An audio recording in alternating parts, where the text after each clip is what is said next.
for you. Yeah, what a sad moment, Bob. I only had a chance to coach Malik for about a little over a half a year in Detroit. Wonderful guy, great spirit and energy, and the thoughts, prayers, sympathy go out to his family and his friends. What a tragedy.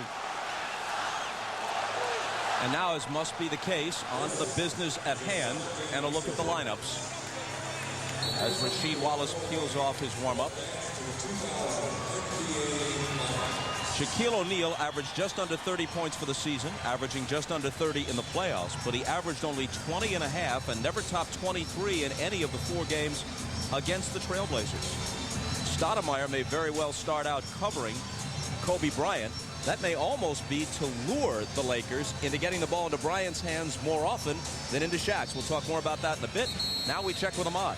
All right, thanks, Bob. Everybody's talking about all these matchups between these two teams, but the matchup everybody wants to see is the one between Kobe Bryant and Scottie Pippen. Now, I talked to Kobe about that before the game, and he said, yes, these are the kind of situations that he lives for, these kind of challenges. He realized he's going to push Scottie to another level and show Scottie that he can also rise that level himself. Now, when I asked Scottie about that, Scottie said, well, someone needs to tell Kobe that those 6 championship rings I have, I did not find them on the side of the road, and I'm looking forward to getting my 7th.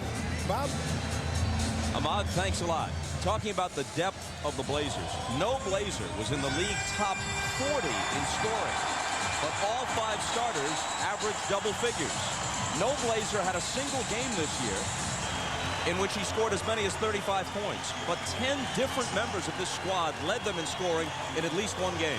Bob, just to follow up a little bit about the matchup you talked about. Kobe Bryant will guard Stoudemire. Stoudemire will guard him, which you said will maybe lure a little bit of that. That's fine if they can keep the ball away from Shaq. Now, why is Kobe not matched up against Pippen? Why isn't Pippen guarding Kobe? Because they want Pippen to roam defensively and be a part of those groups that help slow down Shaquille O'Neal. So here is Bryant on Stoudemire after the Blazers win the opening tip. Shaq follows Sabonis out high. They get it to Pippen low, and Harper, his former teammate, knocks it away. Here comes Rice to lay it in. Phil Jackson said to Glenn Rice before the series, we need you. Big numbers. We need you to hit the shot. Well, that's what gets shooters off. Easy layups. Let's keep our eye on Rice. Wallace may have Green overmatched in this series and scores on him here. Well, that's there for him all day. If he will just take his time, he has the size, the speed, the quickness. All he has to do is be patient. At 36, AC Green couldn't really contend with Chris Webber in round 1 or with Cliff Robinson in round 2. Now he's got to try to deal with Rasheed Wallace. Shaq cross court to Harper, left alone for 3. Ron Harper was out before the game early, shooting 3-point shots. Why? Because of that right there. Because he knows Scottie Pippen is going to be in the double teams. He's going to be open. He has to hit those shots.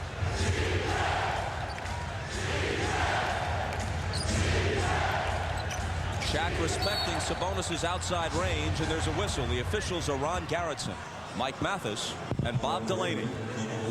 Foul on Kobe. It's a tough matchup for Kobe Bryant. He's a tremendous defensive player, but at 6'7", and Stoudemire about 5'10" or 5'11", and so herky-jerky off that dribble, he is tough to defend on that outside. They look for Wallace against Green. He spins on him and scores. Now, AC Green starts the game, but you're going to see Robert Horry for the majority of the minutes. So right now, AC's just buying some time until they come off the bench with Horry. Shaq, his first shot, and off balance. Swisheroo.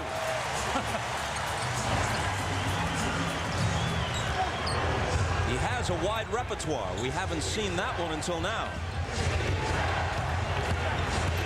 Wallace again, off the dribble against Green, a whistle, and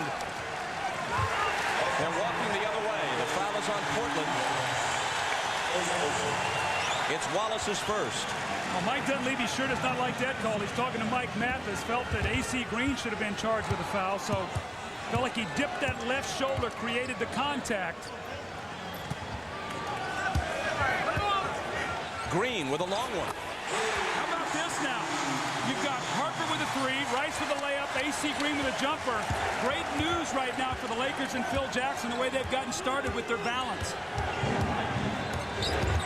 Stoudemire, jumper over Kobe.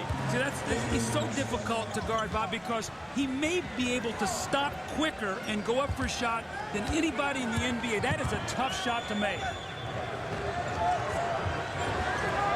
The Lakers have hit all 4 field goal attempts they've tried. And now there's a Portland foul. It's Pippen's first. Take a look here at Stoudemire, the herky-jerkiness that we talked about, Bob. And watch how quickly he stops, plants himself, and gets that shot off before Kobe can get that 6'7" frame and that long arm out to bother his shot. That's why he was able to lead them in scoring in the regular series against the Lakers.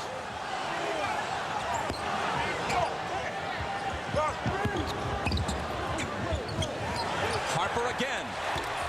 Can't hit this three-pointer, and O'Neal over the back for the foul. Which one of the big guys can stay out of foul trouble? They love it, the fact that if they can block out O'Neal, speaking of Portland, that maybe he will come off over the back and get a foul. That's exactly what happened there. Well, with Sabonis and with Jermaine O'Neal off the bench and with Rasheed, Wallace, and Brian Grant in short stretches against Shaq, they have lots of fouls to use. Pippen emphatically to the hoop. You know, normally a game like this, Bob, you see tension, and where you normally see it is in the offense. The offense is very sputtery. That's not the case. Very fluid offense by both teams as they feel each other out here to start this series. Interception by Pippen. And he takes it all away. See, I really believe he's going to be important for Scottie to score. I know he likes to facilitate and distribute the ball and gamble defensively. I think you're going to need 16 points a game in this series out of Pippen.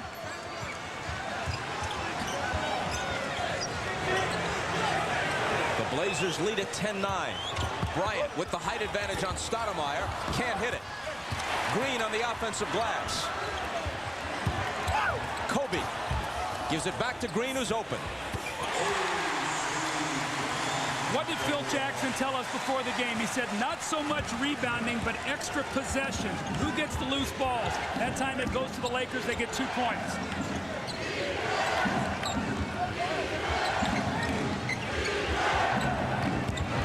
Here's Wallace with his own rebound. And then back outside to Sabonis.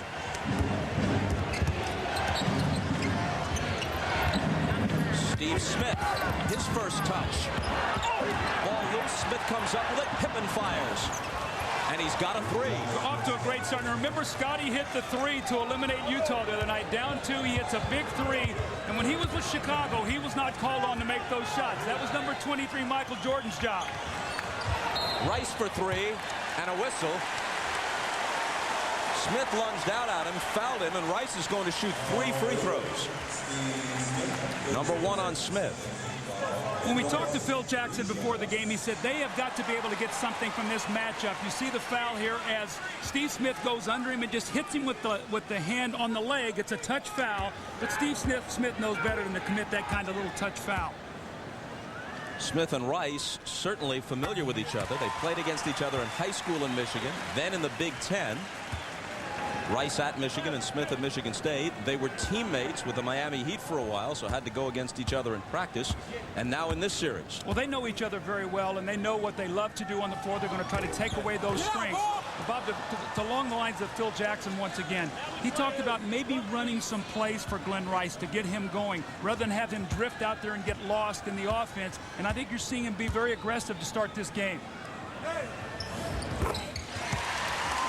Tied at 13.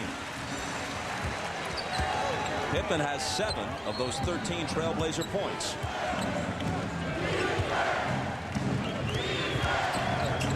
Stoudemire got all the way to the rack. Keep Shaq involved in screen roll. That's what Sabonis does. Now, why doesn't Shaq help? Because he's worried about Sabonis rolling out and shooting that jump shot.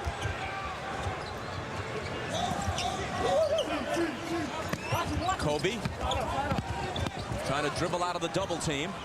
Now finds Harper off the fake, the jumper. Spins out. And little Stoudemire has the rebound. Pippen pulls up for 3. Rebound Green. Harper around Pippen. Confronted by Sabonis. He can't finish it. But O'Neal can. Shaq, what a powerful rebound. Sabonis has got to stay away from any touch fouls. Now, there's no reason that Scottie Pippen should get broken down on the perimeter from Harper and let him get inside like that, Bob. Yeah, that was surprising. Here's Stoudemire trying to use that quickness, but his pass squirts through the hands of Rasheed Wallace. 5:58 to play. Former coach Phil Jackson had this to say about Pippen's importance to his team in this series, and I don't think many people would dispute this. Well, you know, Phil always loves to play the little games, and I think what he's trying to do is put a little pressure on Scottie. Well, Scottie's responded. You see the powerful drive there and the strong finish. This is what he does best. Get in the passing lane, those long arms, get the steal and get the easy score in the open court. Comes down later on, squares up and shoots the three-point shot. Ball comes out to him, no hesitation at all. He shoots the three, so off to a great start. And I think you would expect this from him with this team. Get them on the road off to a great start. And I know Ahmad had a chance to talk to him before the game. Ahmad, what do you have to say? Yeah, Doug, you know, I've been around Scottie for quite some time. I've seen him in a supporting role. I've seen him in a leadership role. But I have never seen him as comfortable as he is now with this team, this Portland Trailblazer team. He felt like they really could come out here and win. And as you watch the way he's playing, he's showing that he's the guy with all the championship rings, and he can lead these guys to the promised land. Doug?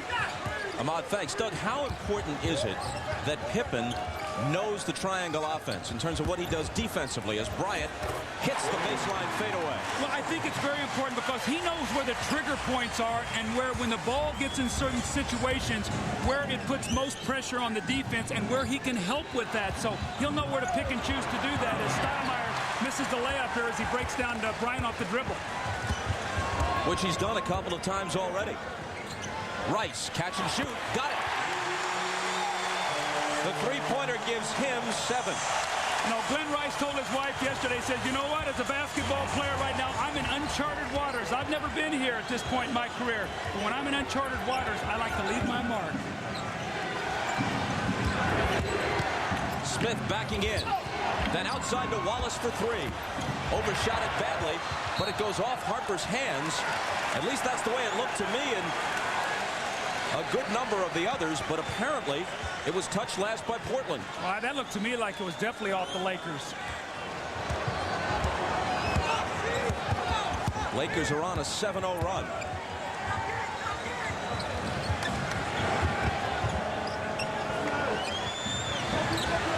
Shaq against Sabonis.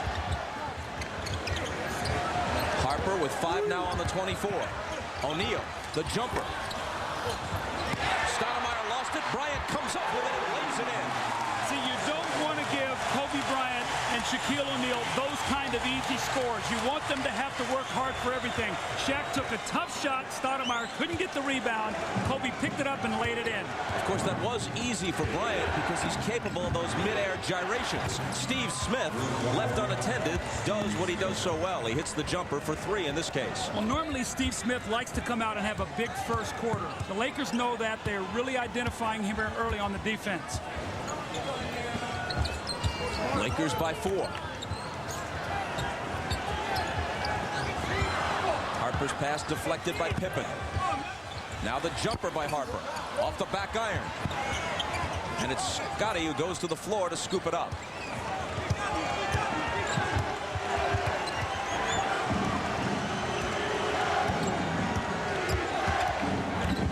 Pippen on the move.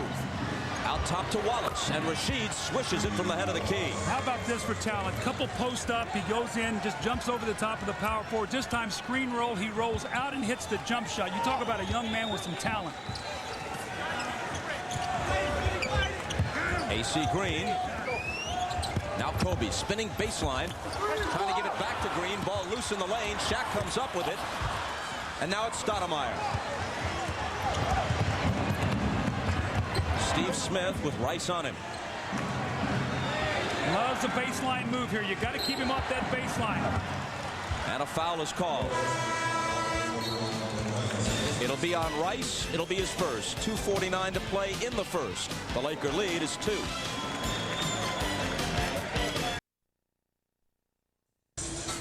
Kobe Bryant is 6'7". Damon Stoudemire is 5'10". We asked Phil Jackson about that matchup. Well, we have to have Kobe being very loose, very free, very active, and take advantage of what he has. Now, if they start like they did all year with, Stoudemire on Kobe, you know, that's a carrot in front of a horse. I mean, they're going to have to pay at some level for that.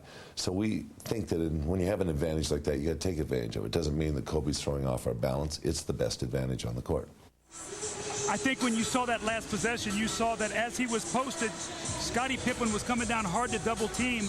Kobe Bryant recognized that, spun away from the double team and got the score. The one thing you're going to do, if you're going to post Kobe like that, the Blazers must make sure they keep Shaquille O'Neal off the offensive boards. They do not want him to touch that ball when he comes down on that offensive end because he just punishes your defense. So I still think it's going to be a fine line with the Lakers about how much they go to that and how much they leave Shaq away from those primary post-ups. Here's Steve Smith, guarded by Harper now, looking to work on him. Finds Stoudemire for three. Just before the shot clock, he's off with it. It rolls right to Mike Dunleavy on the Portland bench, and the ball will belong to the Lakers. Meanwhile, Arvydas Sabonis has played this entire game, so that's 9.5 minutes to this point. Zeros across the stat line.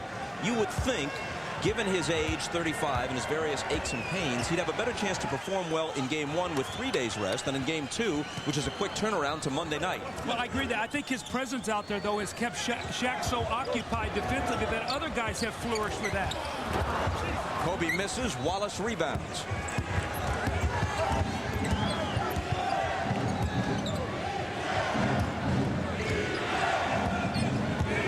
Stoudemire had to arc it high and did it off the glass. Again, there's another thing you just talked about, Bob. Now, Sabonis did not take that shot, but it's so difficult for Shaq to lay back in that paint and get down there and help because he is concerned about Sabonis shooting the jumper. So the presence there helped the Blazers get that score. And now they are on a 7-0 run and have tied the game at 22, but not for long. Now, if you think about it, Shaq has a shot that he came across the middle that was a difficult shot, and he has 2 dunks in the game. You want to limit his dunks, his layups.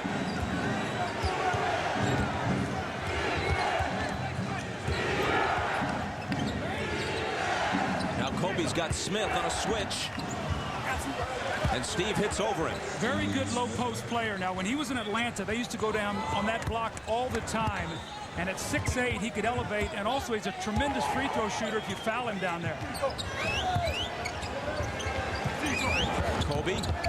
Wallace over to help. And a foul. That'll be number 2 on Rasheed Wallace. And every time he begins to talk to an official, you wonder how close he is to a tee. The great rollout there by Shaq. He felt the pressure from Sabonis on the backside. He rolled away from the pressure. The great pass from Kobe Bryant. Rasheed Wallace is off to a great start. And now he has to sit down with his fouls. Now, Brian Grant is in the game, probably more active and healthy than he's been all season long. A tremendous offensive rebounder. Grant is the first substitute off either bench.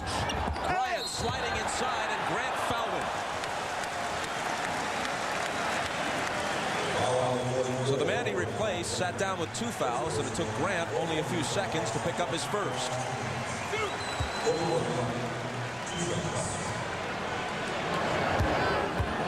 Kobe averaged 22.5 for the season, 24.5 so far in the playoffs.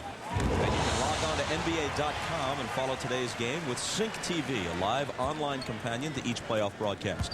This unique component provides fans with real-time stats, polls, news, and the ability to interact with other fans online. NBA.com Sync TV, your cutting-edge way to follow every NBA playoff game. Kobe makes 2, and it's the Lakers by 2.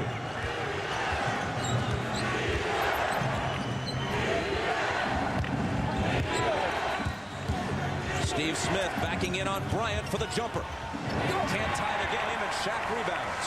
See, I like that, though. Portland went right back to the play that worked before. Make them try to stop. At that time, he did not hit the shot. Shaq deep against Sabonis. Misses the jumper. The rebound to Grant. Shot clock off. Last 20 seconds of the quarter.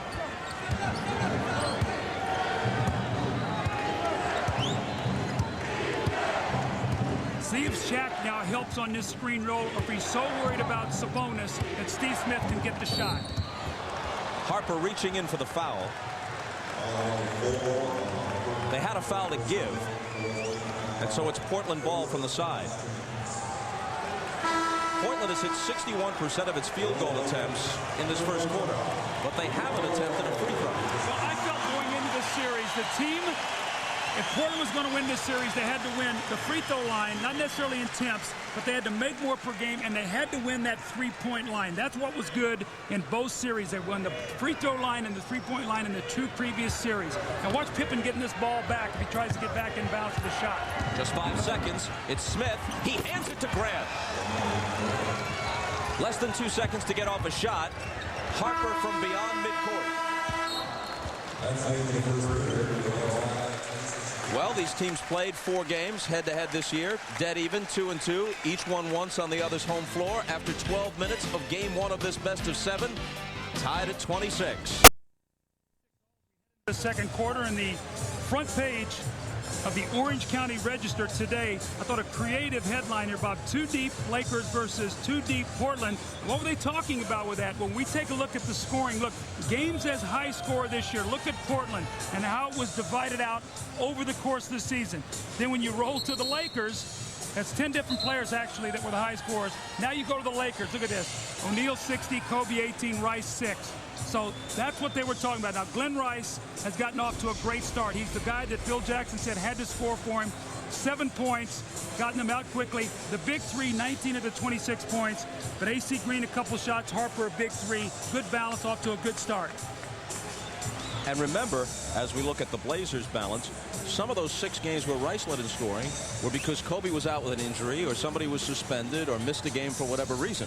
Well, and let's make no bones about it. The Lakers are built as Shaq being the #1 option, Kobe being #2, and Rice #3. And when those guys do their jobs and they get the role players playing the way they're supposed to play, they're 67-15 on the season. That's why they are where they are with the home court advantage. Phil Jackson to his bench at the start of the second quarter. Horry came in right at the end of the first. He's joined now by Rick Fox and Brian Shaw. Bryant and Shaq still on the floor for the Lakers.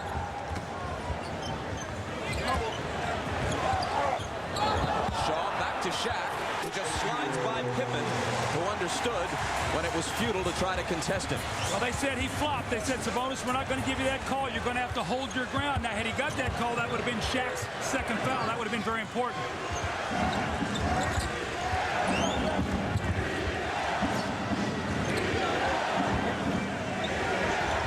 Sabonis' pass deflected out by O'Neal.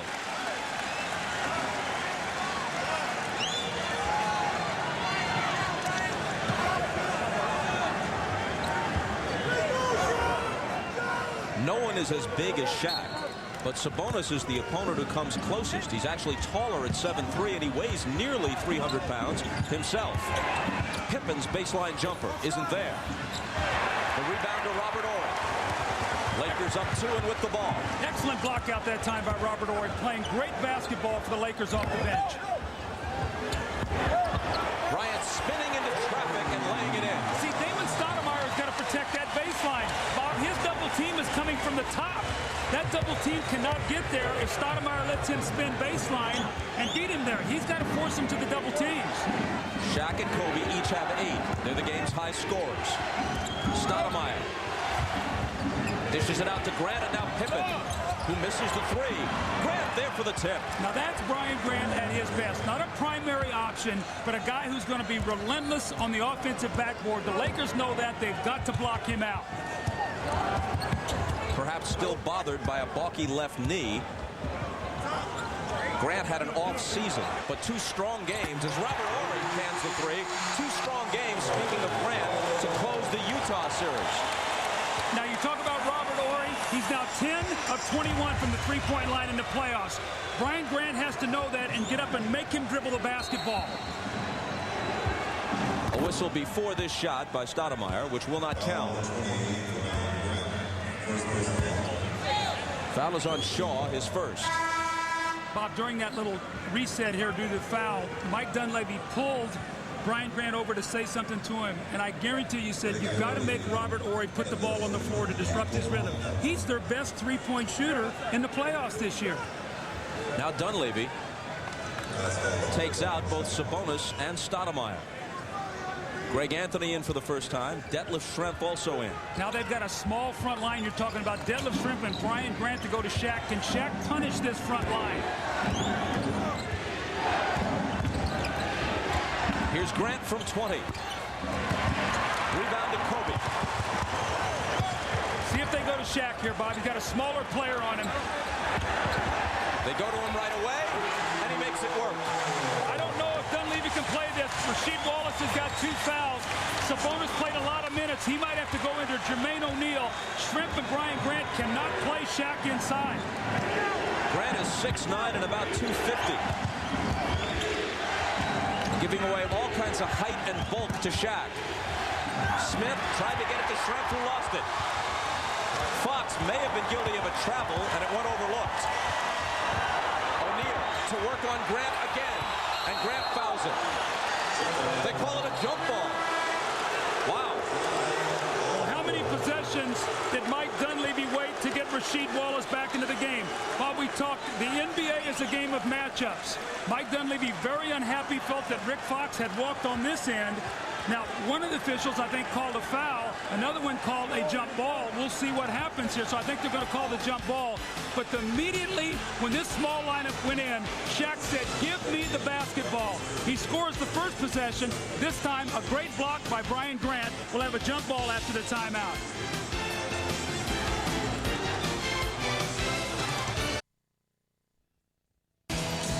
The Lakers lead by 7, and you can see exactly the power of Shaquille O'Neal. Now, Sabonis is a big, strong man. Little left arm he puts up there. Sabonis rocked back on his heels, no call. And then look what happens when Brian Grant gets in the game. Shaq immediately goes to him, the quick spin, the great footwork, and look what he bangs him.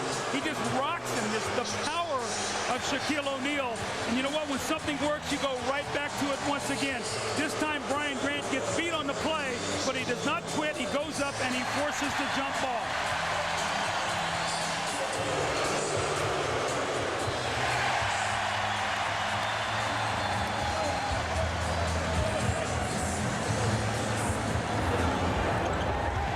Shaq predictably wins the tap.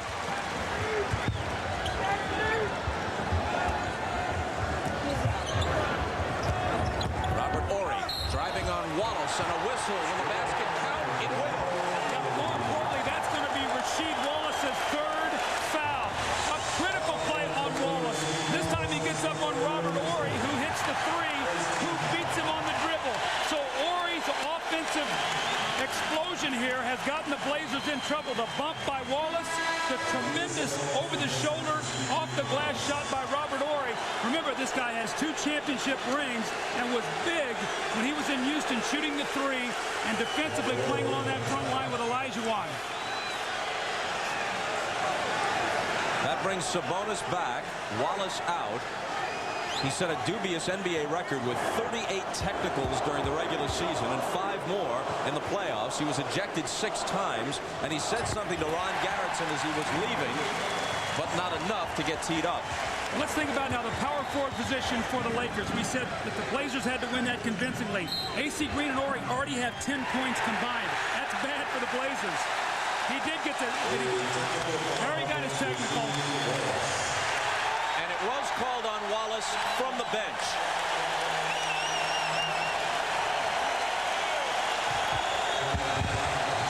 Ron Garretson let him have his say once.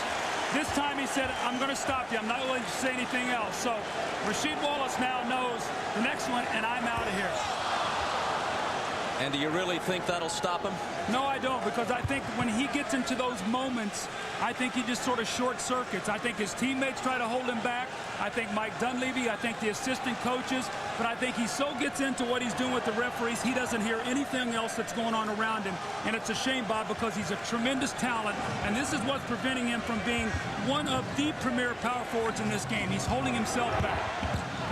Here's Greg Anthony sliding along the baseline and finding Smith, but Smith was out of bounds as he received the pass. By all accounts, back to Rasheed Wallace, he's a very cordial young man off the court.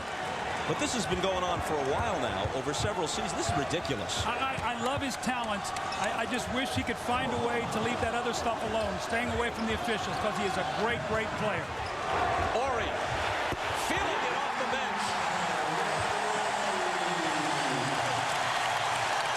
was tied at 26. Now a steal. Bryant looking for the opening. He finds it in Fox. Another three. It was tied at 26 at the quarter. The Lakers have outscored Portland 18-2 in the second and lead by 16. Their benches come in, and remember the headlines, too deep. Well, you know what? The shots have been too deep for the Blazers.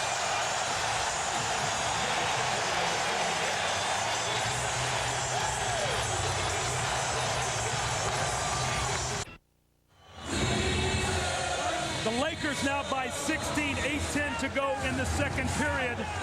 And it's been the play of the bench. Robert Horry hits another three-point shot. He has 2 3-point shots and a 3-point play for 9 points.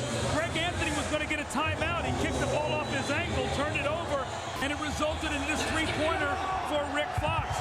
Bob, I don't know about you, but I think the Lakers may have been taking this bench and too deep thing too personal right now, because 12-4 bench scoring for the Lakers over Portland.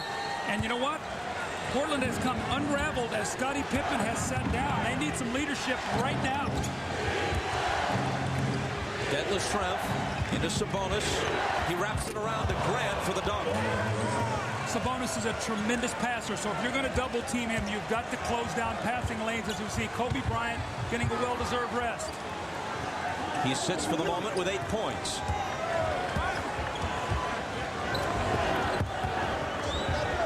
Shaw playing a game of catch with Shaq, who takes it into the lane and hits the little hook. If you've noticed out of the double team, Shaq is either giving it up quickly or going quickly into his move. He's not holding the basketball. O'Neal has 12. Anthony missed it off the glass. Rebound to Fox. Derek Fisher on the floor for the first time. Brings the dribble to the front court. O'Neal in the lane. 3 defenders. Can't hit. Rebound Grant.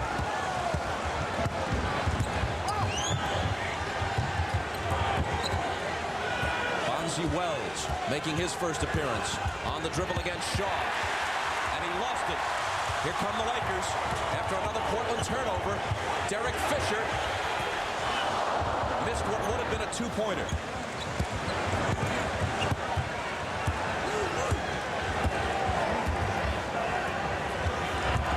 Brian Grant, a collision and an offensive foul.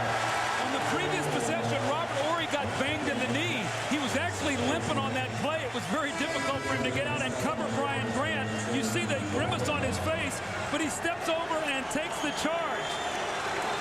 The Lakers are playing tremendous defense right now, and they have really frustrated the Blazers. You see right there, that's Horry. He's gifting on that leg from the previous possession, but you know what? He sucks it up, and he makes the play to get his team possession of the ball. He's still hobbling a bit, but he doesn't want to come out. He's hot with 9 points. No, that's a great point, Bob. When you're shooting and say, give me the ball. In this case, he misses. Here's Pippen just back in. He claims the rebound. Schrempf. This one will be a block.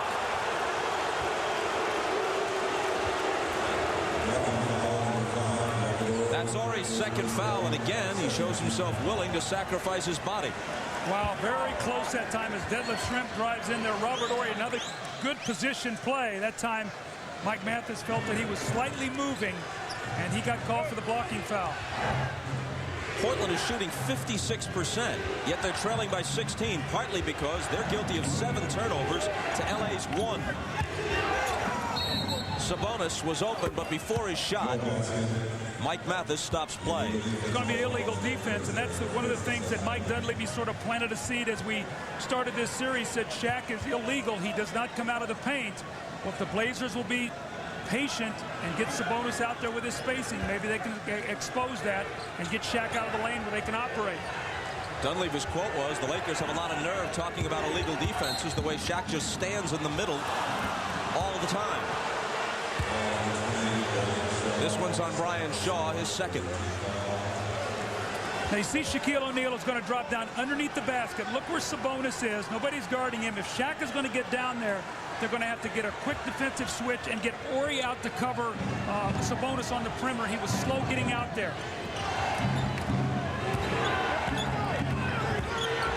Bonzi Wells, his first shot is no good. We move inside 6 minutes. Wells knocked it away, pleading with Bob Delaney that Shaw touched it last, but Delaney was right on the play. Didn't see it that way. You know, Bob, one of the things that the Lakers have done so well in the playoffs is take care of the ball. They are averaging less than 12 turnovers a game in their 10 playoff games. Tonight, you talked about it before, a real key. They only have one. Touched last by Portland. Laker ball, 10 on the shot clock. And the Lakers ask for time. 5:48 remaining until halftime. LA up by 6. Against Shaquille O'Neal. This man is so big and strong.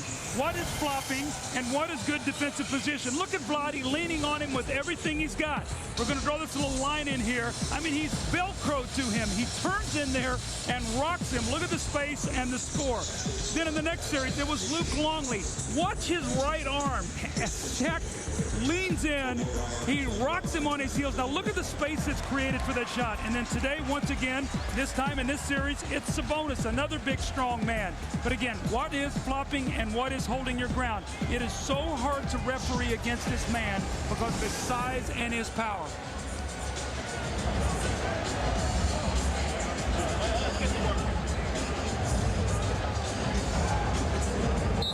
The Lakers have outscored the TrailBlazers 20-4 in this second quarter. And with 5 on the shot clock, play is stopped. Deadlift Schrempf is hit with his first. I always like to watch body language early in series, early in games or whatever. Right now, there's a lot of time left for Portland. Their whole thought should be, let's get this under 10 going at half. We've had a big surge from the Laker bench. Let's just hang in there and cut into this lead. Rice from Shaq for 3. Glenn Rice was held in check in all 4 games against the TrailBlazers this year. Came into this series shooting less than 39% in the playoffs.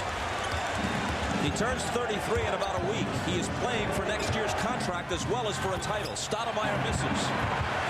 And it's Rice who comes out of there with the ball after it was tipped to him. See, one thing that Shaq has really improved on, Bob, is his passing out of the post. He creates so many shots. He got that last 3 for Rice.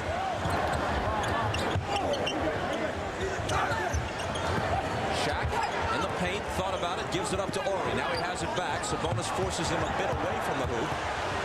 Little jump, and the jumper doesn't get the bounce. The rebound to Pippen.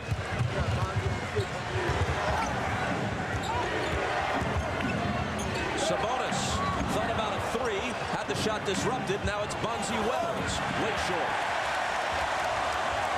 Bob, can you see what they're doing defensively? They're keeping Shaq in the paint and running Ori at Sabonis to take away that shot.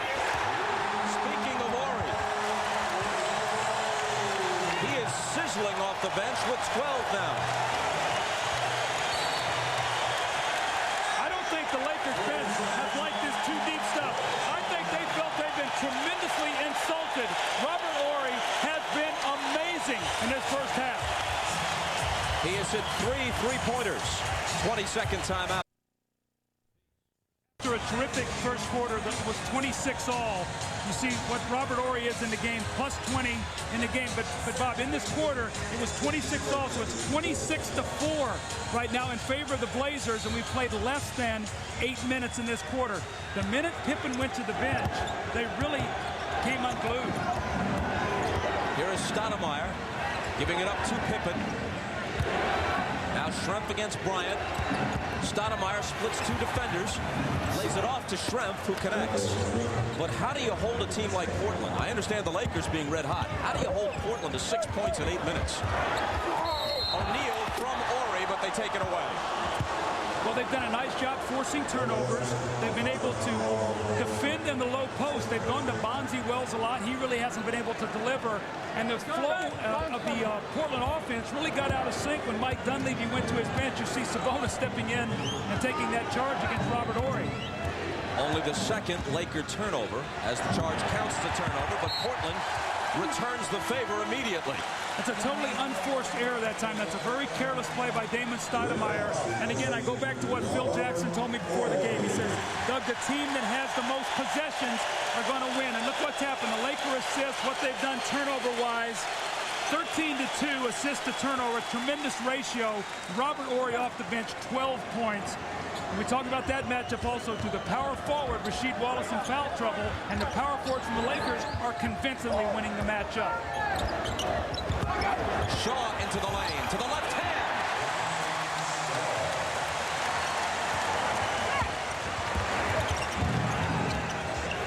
Pippen guarded by Rice. Scottie spins around him, nice move. See, Scottie's going to have to take that ball and right now be the leader. He's going to have to settle his team down and going to have to get him a little bit of a run here in the last 3 minutes, but they've got to stop him defensively. Right now, the Lakers are scoring at will. Portland's expectation was not just that they would win that power forward matchup, but that they would win it overwhelmingly. Kobe had it knocked away on his way to the hoop, and there's a Portland foul. Nobody expected, and we still don't expect it over the course of the whole series it'll be this way, but nobody would have expected Rasheed Wallace's numbers to be less than the combined power forward numbers of the Lakers in this first half, and by a wide margin. Well, he got himself in foul trouble. He got off to a good start. He has 6 points, but Horry's got 12, and AC Green has got 4. That's 16-6 in favor of the Lakers. There's no way Portland can win the series if that continues. Now, you can say Shaq's not involved defensively or whatever it might, offensively, or maybe not Kobe. But, Bob, you cannot allow these guys off the bench to put those kind of numbers up. Bryant makes them both after foul number 1 on Stoudemire. Lakers by 22.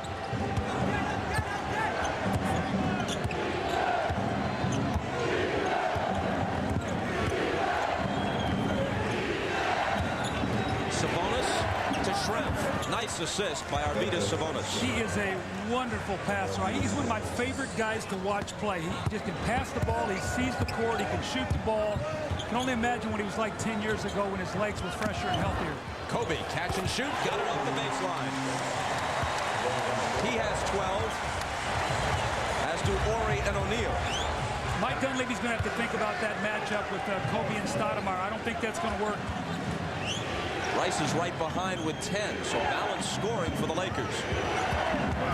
Stoudemire again arcs it high and misses this time.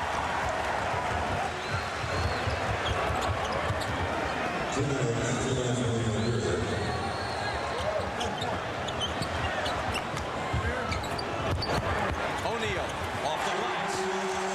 14 for him. It's all going, and the interesting thing, Shaquille has not even been the focal point. He's got 14 points just in the rhythm of what they're doing.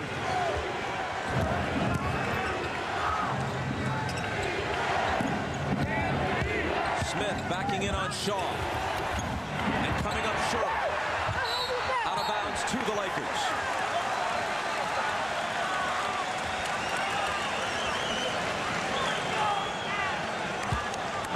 .72-70 was last night's New York-Miami final. The Lakers have 60 points, and now, well, I was going to say make it 62, but Shaq couldn't finish. Still a little more than a minute to play in the first half. Pippen left unattended, hits it. Well, that's a little 5-point swing there. Can that give Portland a little life? They're looking for any kind of silver lining they can find right now in an unbelievably dominant first half by the Lakers. Not only did Shaq not get the dunk, but they were disjointed coming back defensively because of it. That left Pippen open. So it is a 5-point swing. Shaw has an answer. What's happened is when they go in the post to Kobe, they're having to double team. And in the double teams, the Lakers are spacing the floor, they're passing the basketball, and everybody's making three-point shots. Horry, Shaw, Rice, they all have launched on those three-point shots. It's going to make the Portland TrailBlazers think about what are we going to do with our defensive matchups. Standing out there unguarded in practice with someone just tossing you the ball and you're in rhythm, making 8 of 11 threes is pretty good. That's what they've made in this game. Stoudemire had it knocked away but recovers. Scottie, he's short with this three.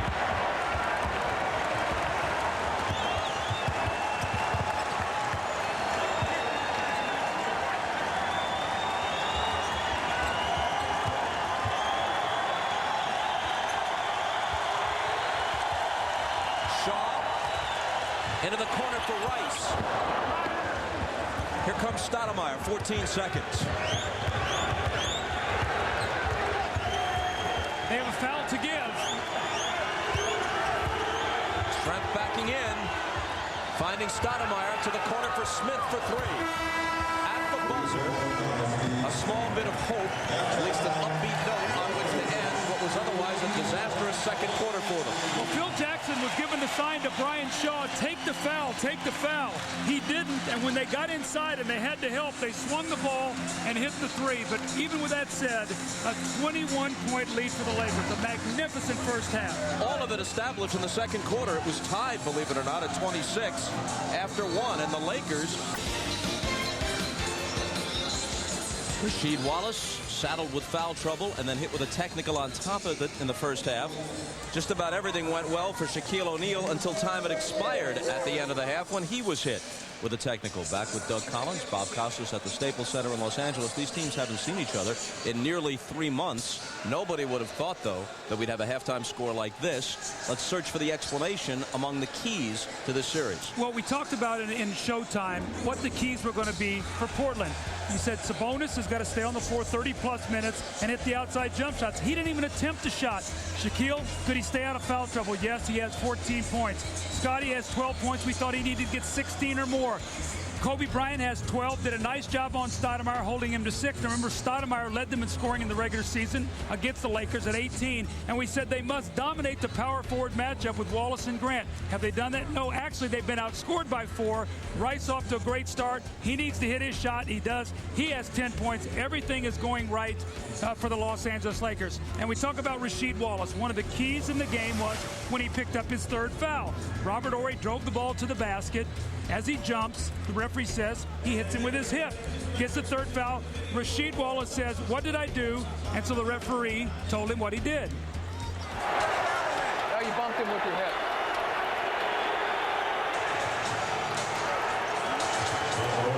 And he said, you know, you bumped him with your hip. So he told Mike Dunleavy, he looks like he's okay. He goes and he sits down.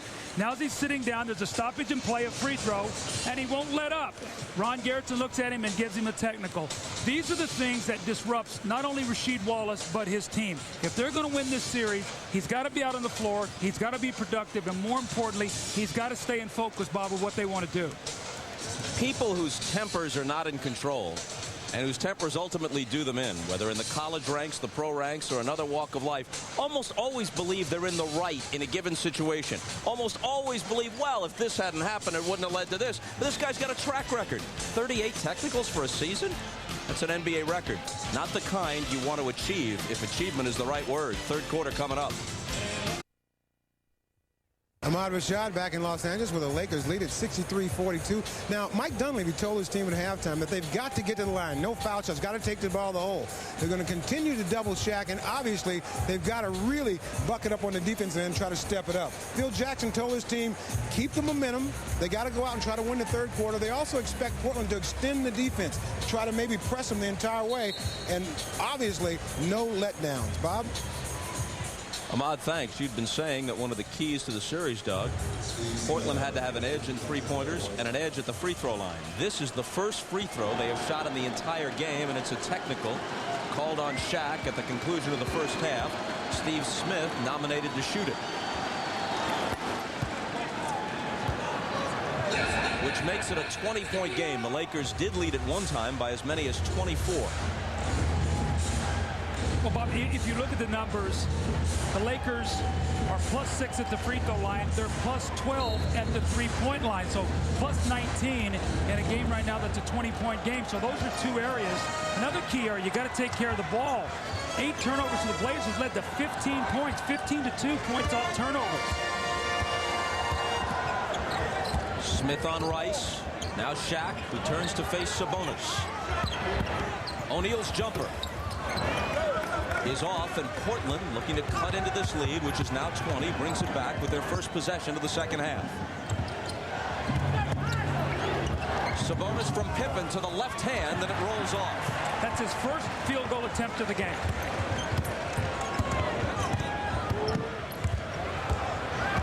Harper got around Pippen, gave it up to Green. They swing it to Rice for 3. Rebound tip to Wallace.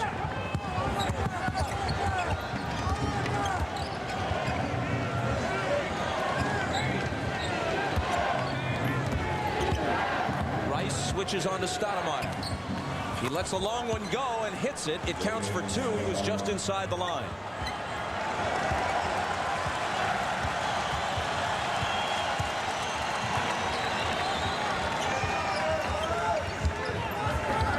Into Shaq over Sabonis.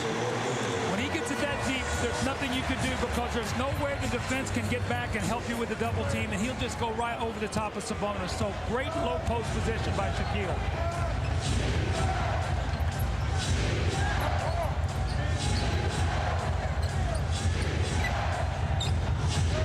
Wallace juggles and recovers and connects off the glass. That's exactly the way he started the game. Went down on the low block against AC Green, has it height-wise, quickness-wise, jumping ability, took his time, and he scored.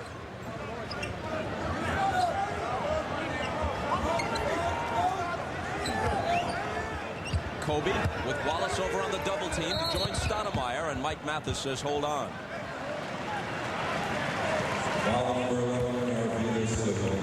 Foul is on Sabonis, his first. Laker ball from the side.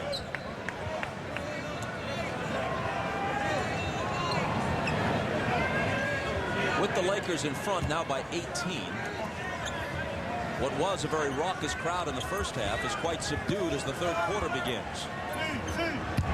Harper around Stoudemire. You see why Phil Jackson loves big guards. That time, Harper posts up against Stoudemire. So that is going to be a tough dilemma for Mike Dunleavy in this series. He loves Stoudemire on the floor or Anthony, but both small guards. That's a matchup problem, Bob.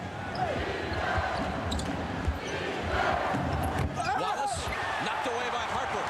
And Hart comes out with the steal. Here's Rice. Bryant. Tremendous ball movement by the Lakers. Now, you and I have done a lot of Laker games. Have we seen them crisper or pass the ball better than we've seen today? Offhand, can't think of any occasion where they've sustained it for this much of a game. Pippen had it stripped away. The ball was kicked. And the whistle blows. Ron Harper is always roaming in that lane. Wallace goes up, and here comes Harper. He strips the ball. Fast break, great passing opportunities. And we get Shaquille O'Neal with a dunk with a great pass from Kobe Bryant. Next possession down the floor, Harper again strips a man who looks like he has an easy layup. Portland ball after it was kicked by the Lakers. Stoudemire roams free, and nobody switched onto him. It's almost like Shaquille is saying, I do not want Sabonis to hit a shot. I want to keep him to where he doesn't scratch or start shooting that jump shot to give him any confidence. We'll give Stoudemire some baskets. Kobe misses the jumper over Stoudemire. Shaquille has 5 assists. Kobe has 6 to go with their 16 and 12 points, respectively. Pippen for 3. The rebound to Glenn Rice. So when your two top scorers have 11 assists between them, and Stoudemire kicked that ball, so the Lakers will keep it. That's one indication of the kind of ball movement you've got. Well, what they've done also, too, is they've predicated their offense on, they know that Kobe's going to get double teamed, and so is Shaq. So they're getting guys in the right areas to be able to get the ball to the right people. And more importantly, you get those assists when you make shots, and they've been red hot. I shortchanged O'Neal a basket. He's got 18 rather than 16. Pretty good assist-turnover ratio in it, 20 assists to 2 turnovers. Shaq, jumper in the lane. He's got 20 now, and remember, he never scored more than 23 in any of the 4 regular season meetings with Portland. Well, Mike Dunleavy's going to take a timeout, and right now, Portland is scratching their head because he goes, what can we do in the post? If we put Stoudemire on Harper, they go to him. If we do it to Kobe, they go to him. What? Regular season. This is a time in the playoffs where you have time to prepare, to bring out a team's weaknesses, to be able to expose them. That's what the Lakers have done. Now, one of the things that we saw with Portland early in the year, that when the Lakers did that, they did not react well to it. They're going to have to now. They're in a series.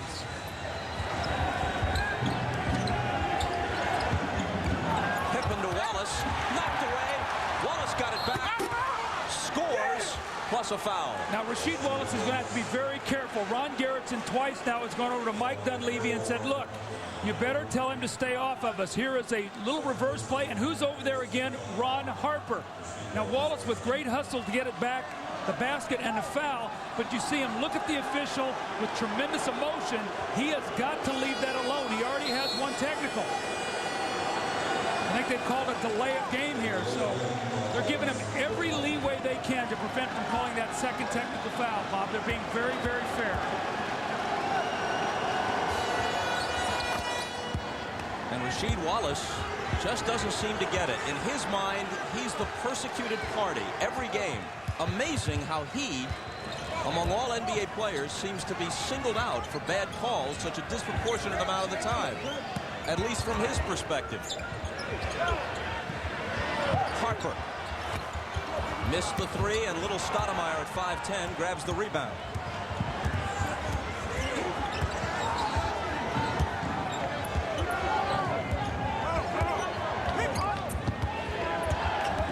See how much dribbling he's done? The Lakers just forcing him to burn clock. Eventually, he turns it over. Damon Stoudemire has a tendency to do that, to over-dribble.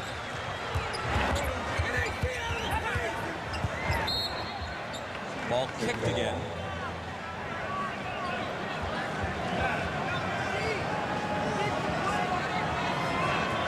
.7:10 to play in the third. Lakers by 19.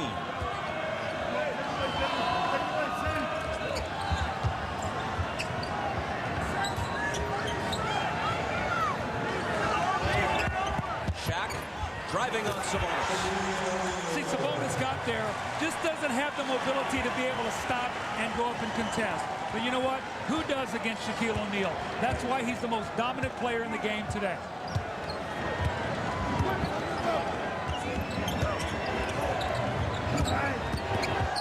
Pippen, before he could give it up to Wallace, he was fouled on the play.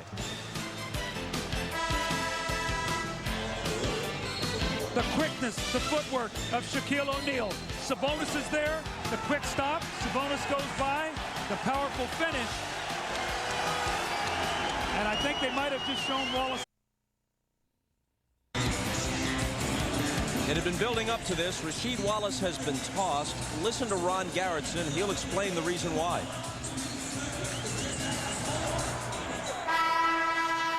Yep.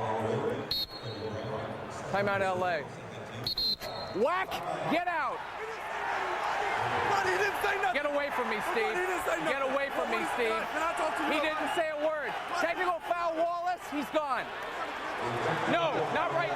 I asked him 3 times to stop staring at me to try to intimidate me. I'm done. He's gone. I asked him. I told him. I'm gonna give Mike the explanation. I have already told Mike twice before to have him stop staring to try to intimidate me. He did it again. He's gone. Well, Doug, can you get tossed for looking at a guy funny? Well, I think what's happened, but we talked about it the last 3 minutes of the game that Rasheed Wallace is going to have to stay away from the referees. And I think you said when you have that kind of technicals against you this season and that occurs, you have a reputation. And Rasheed has to understand that. And they kept saying, stop, stop, stop. Eventually, they said, that's it. Now, did he say anything? No. Normally, do you get thrown out for staring? No. But when Rasheed has gone through all this and he's trying to intimidate the officials, they've stopped it. And this is going to be critical to this series. Bob, we've talked about it. Rasheed Wallace, can he do it? I don't know. But that's the major question. Portland cannot win without it. He logged 16 minutes, shot 5 of 8, 11 points, 3 rebounds, and now has been tossed. And see what it does? It dispirits your team. They need you. Smith did not beat the shot clock. 24-second violation. If you're the Blazers, do you even look at the tape of this game? Maybe the coaches do. Do you show it to your team? Oh, you have to, because every game you have to make adjustments, and the team that loses is the team that has to make the adjustments. They're the team that says, where do we get beat? What can we do to be better? Kobe Bryant trying to explode to the hoop, and the whistle is blown. And you know what? It gets ugly, but during the playoffs, tape watching, I think, is even more important than regular season, because you've got this team, could be as many as 7 times in 2 weeks. No foul, just ball out of bounds, quickly into Rice, who misses. Pippen pulls up, and Kobe blocks his three-pointer into the hands of AC Green. Pippen tried to set up, contact with Rice, no call, and Rice drives the lane and scores. He looked like Magic Johnson on that one. Took the ball, avoided the charge, took the ball behind his back. Now remember, he started the game off with an end-to-end rush for a layup. That started his day. Rice has 13, averaging 14 in the playoffs. Brian Grant pushed by A.C. Green. And the obvious Laker foul. And see, Bob, another thing, talking about the playoffs. Portland is here. You got this game Saturday. They play again Monday. So you wake up tomorrow, you got the papers. Then you got the papers on Monday. You're going to hear all the conversation. Phil Jackson's going to give his little spin. You're going to have Mike Dunleavy. You're going to have all that stuff in the paper. And from Portland's standpoint, they cannot let that get to them. They have got to stay focused. Now, when you say stay focused, obviously they've lost that today. But if they're going to win, they are not going to beat a Laker team by playing on the edge and losing their cool. Because of his injured knee and because some of his minutes went to newcomers, Brian Grant had his lowest averages in points and rebounds this season of his entire career. But he has played better as the playoffs have progressed.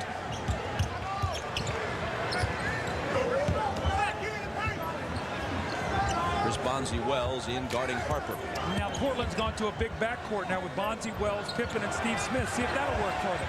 Shaq jump hook over Sabonis. That's a tough shot. You just got to pat him and say, that's why you're the MVP. I made you take a tough shot, and you were just a little better that time.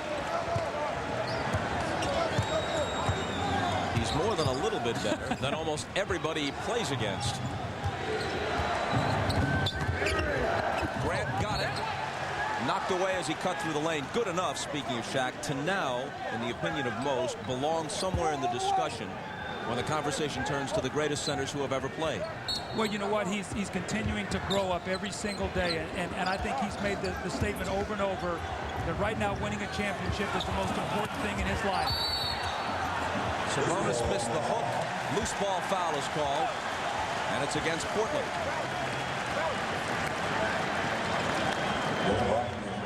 Brian Grant's third.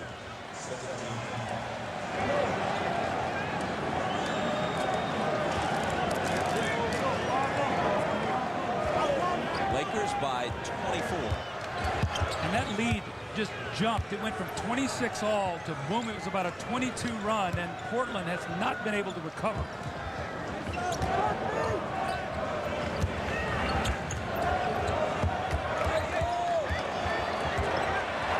Kobe working on Pippen, and he traveled. Now Kobe's got to be very careful because Ahmad talked about this before. Everybody wants to see Kobe and Scottie. But Kobe's got to be very careful not to make this too personal to show Scottie how good he is right now. That's not what's needed. Steve Smith for three. A tough one, too. A little bit off balance. Generally, Kobe has had good games against Scottie Pippen. Well, especially in Houston last year in the playoffs. Scottie had one big game, 37. The other three averaged only 12. Kobe clearly won that matchup last year.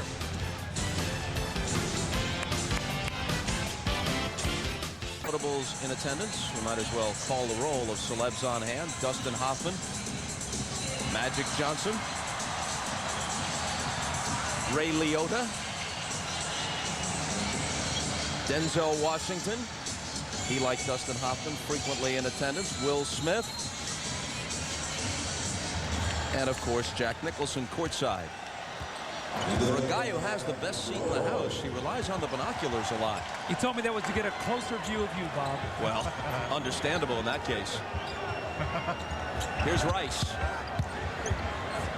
Working in the lane and connecting off the glass. Rice opening this series in fine fashion. Well, again, there's that low post game that we saw so much of Glenn Rice in Charlotte. It looks to me like Phil is making a conscious effort to get him involved in every possible way he can.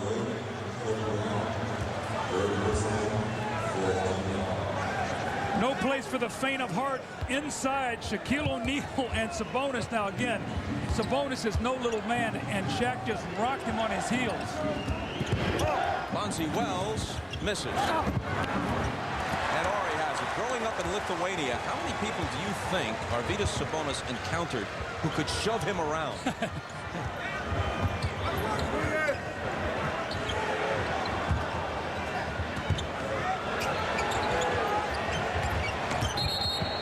Kobe guarded by Wells, and that draws a whistle. And it will be on Bonzi, whose given name is Juan D'Angelo Wells. He got the nickname Bonzi because his mom ate bonbons all the time while she was pregnant with him. have been a three-point play. Is this going to be Shaq's first free throw of the game? I don't remember shooting a free throw. Yep, Talk about hack a Shaq, and they've done such a great job, the Lakers, moving the basketball. This is going to be his first free throw attempt. The Lakers up 80-57, and we've played 9 minutes basically into the third period. Now, Sabonis has played about 32 minutes in this game. It's a lost cause for the Blazers. The next game is a fairly quick turnaround Monday night. Should Dunleavy be thinking about getting him out of here and saving him some minutes? That's a very good point, and I think that Mike Dunleavy's got a couple things he's got to think about. Is it important to try to get Arvydas in the swing of things here, or is it more important to have fresh legs going into that game on Monday? I think you'd see in the last 3:22 here, Bob, if they don't make a little bit of a run, maybe Sabonis might sit out the entire fourth quarter, but that's a very good point. Here is Sabonis. A little leaning jumper that's no good, and the follow is there for Bonzi Wells. But what they're doing, what the Lakers are doing against Sabonis, Shaq is not coming out of the paint to defend against his shot. What he's doing, he's staying back, and they're running Robert Horry out at him. Horry misses on the run. Pippen pushes it up the floor, gives it to Wells, and Wells was fouled.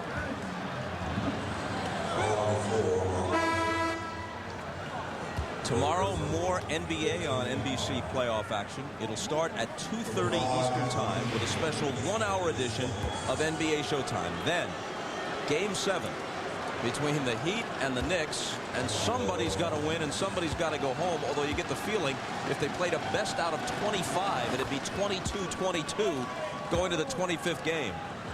Halftime NBA Draft Lottery.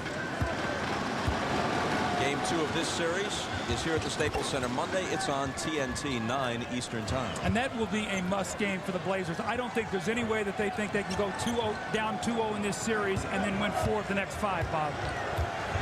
Before anybody at MIT gets upset, yeah, I blew the math. I meant it would be 12-12 going into game 25. It's all hypothetical. It's a best-of-7 series. I'm sorry I brought the whole subject up. Here's Pippen. The other O'Neal makes his first appearance. That's Jermaine O'Neal. And he was fouled by his namesake.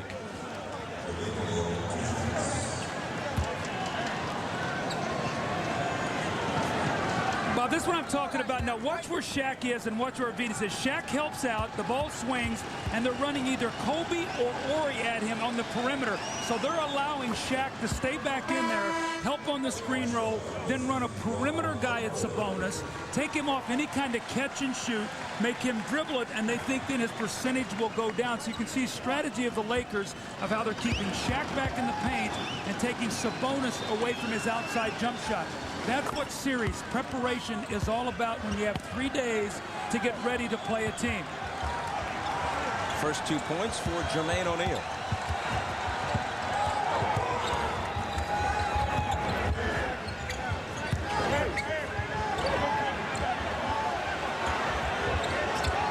Kobe back to Shaq, out of the double to Shaw for 3.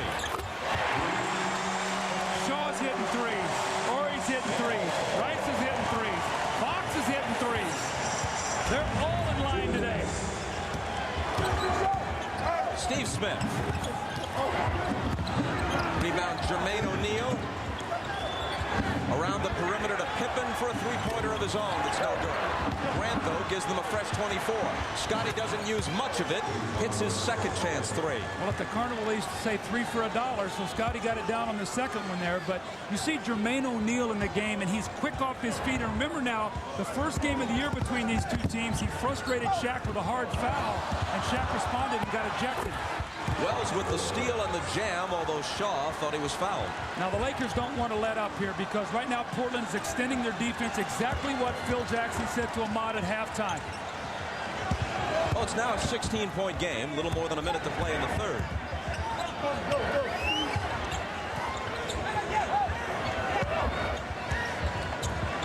Bryant misses it. Saved in, and here comes Portland on an 11-3 run at this point.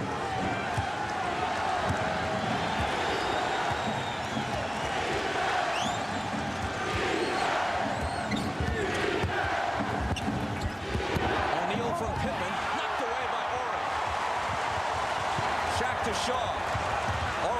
dribbling once again as he comes out of the backcourt. Kobe fouled by Bonzi Wells. Basket doesn't count. How about the shot? Now, it doesn't count, but how about the shot that Kobe just made at the end of that play? That was an incredible shot. You know, someone puts that on you in a backyard game, of course. You just concede the H and move on to O. Now watch this, Bob. He's going to get the foul, and he just finishes it up. And look at this shot, the wraparound. That sort of shades of Julius Erving driving against the Lakers in the playoffs the one year where he took it underneath the basket and wrapped it around.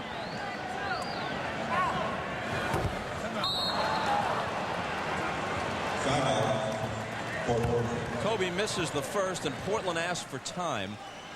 Just under 33 seconds to play in the third, and they're making a... The 21-year-old Kobe Bryant, who is just recognizing what he needs to do out on the floor. See him go to the open area, finds his teammate Shaquille O'Neal for the powerful finish, takes his time here, sees the double team coming, goes away from it, lays it in the basket. Defensively, you're going to see him here against Scottie Pippen, chases him into a tough shot, turnover that is knocked away, and they go on a fast break. And then here he is in transition with the shot block. So Kobe Bryant doing everything that his team needs him to do on both ends of the floor. And Bob, we talked about it in the open. He's going to have to be able to guard Stoudemire, Pippen, Bonzi Wells, Steve Smith. He's doing that, more importantly, not forcing his offense, playing a very solid game today.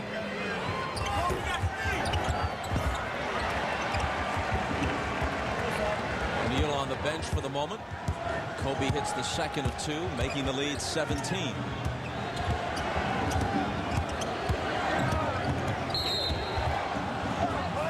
And Mike Mathis spots a foul. It'll be on Kobe. It'll be his fourth.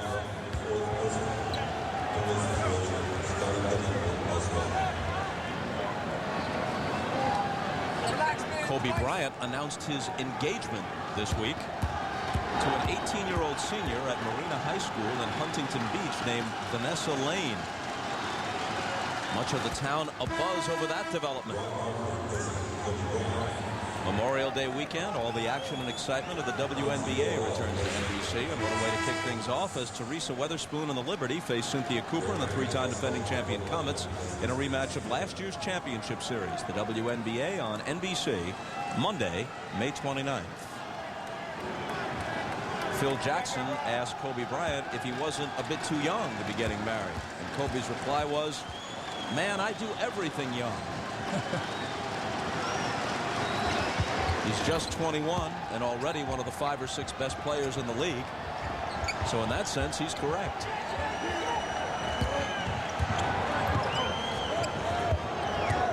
"15 seconds to play in the quarter. And Harper lost it as the defense converged on him near midcourt. Detlef Schrempf, 5 seconds. Off-balance shot is an air ball. O'Neal follows it and beats the buzzer by 0.2 of a second. He's giving him great energy off the bench, Jermaine O'Neal. This is a young guy, 6'11". He's got quickness off the floor. Now, he doesn't have the muscle to play against Shaq. Gotten on the offensive boards, and quietly, the Blazers have crept back to within 13.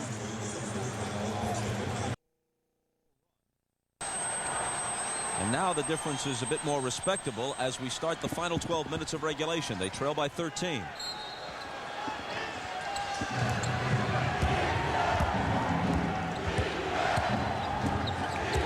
Derek Fisher guarding Greg Anthony. Fox is on Pippen. Bonzi Wells with Shaw up on him. Spins around him, and he was fouled. And after the play there, Bonzi Wells, after he goes up and he gets fouled, he goes over and gives a bump, I think, to Brian Shaw or whatever. Very fortunate that the referees did not call a technical. Those are the little things that you got to leave alone, especially early in the series. And, you know, Brian Shaw is talking to Bob Delaney about it. But Bonzi Wells, a terrific low-post player, Bob. And remember, we were in here in January. The one thing that Phil Jackson had talked about is he was very concerned about Bonzi Wells' ability in that low post. Felt like he was a wild card. So he's very aware of what he can do in that low block. Restraint is a virtue less and less seen in sports these days. Sometimes it helps. 12-point differential.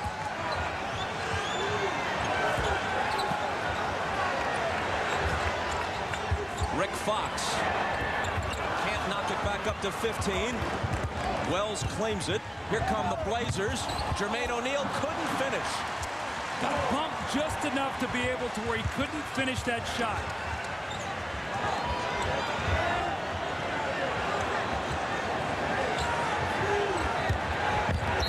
Shaq got in deep, and the other O'Neal had to foul him. Well, this is where the Blazers have to use their fouls, especially in this fourth quarter. We talked about the importance of Shaquille being able to make fourth quarter free throws. But when you have this kind of lead at 12 points, it's not that vital. But when you get into a close game, it's going to be very, very important.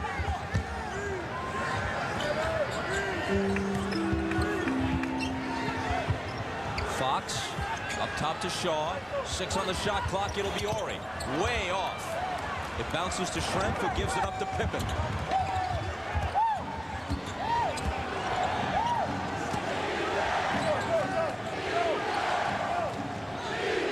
Jermaine O'Neal spinning on Shaq for the jumper, which Shaq got a piece of.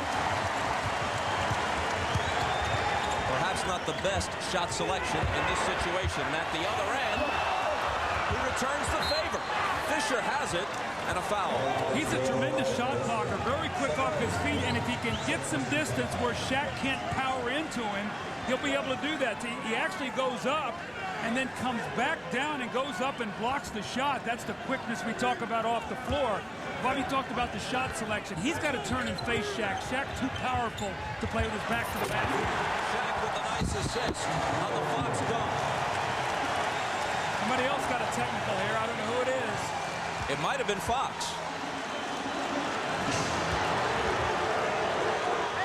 Now remember, Rick Fox in Game 4 in Phoenix came in against Phoenix, was very frustrated, got a couple fouls against Cliff Robinson out of frustration, and in that blowout was thrown out of the game. So here's a quick technical now by Rick Fox. Schrempf will shoot it.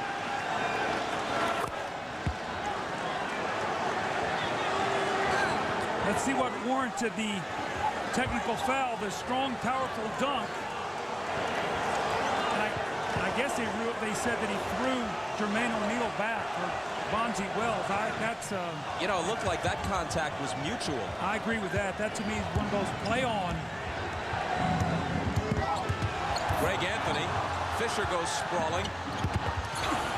Bonzi Wells, nice move. Seeing more energy to this group now that Portland has on the floor, and you've seen a little relaxation by the Lakers. Still too much time to go to do that. This is an 11-point game. In deep to O'Neal, who scores plus the foul. The JailBlazers, who were down 24, had more than cut that lead in half, got it back down to 11, but now it's 13, and Shaq will have a chance to tack another one on. How discouraging. You try to reach up and grab him, you can't. He powers through 2 people. 3-point play opportunity when we come back. Wondering why Rasheed Wallace isn't in the game, and for that matter isn't even on the bench for Portland. This is what led to his being ejected for the 7th time this year. This is in the first half. He bumps Robert Ori, who gets a 3-point play out of it. He disputes the foul. Now you bumped him with your hip. And the referee says you bumped him with your hip. Now Wallace pantomimes what he thinks he might have done, disgusted, and now, while not in the game, he gets the technical for continuing the conversation with Ron Garretson. Now a bit later, after several warnings, not only to Wallace but to his coach Mike Dunleavy from Garretson, here's what happens next.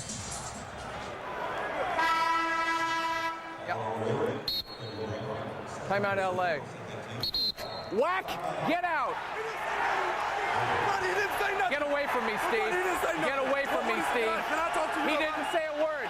Technical foul, Wallace. He's gone. No, not right. I asked him 3 times to stop staring at me to try to intimidate me. I'm done. He's gone. I asked him. I told him. I have already told Mike twice before to have him stop staring to try to intimidate me. He did it again. He's gone. So that's why Wallace is out of there. O'Neal to the line, can't complete a 3-point play.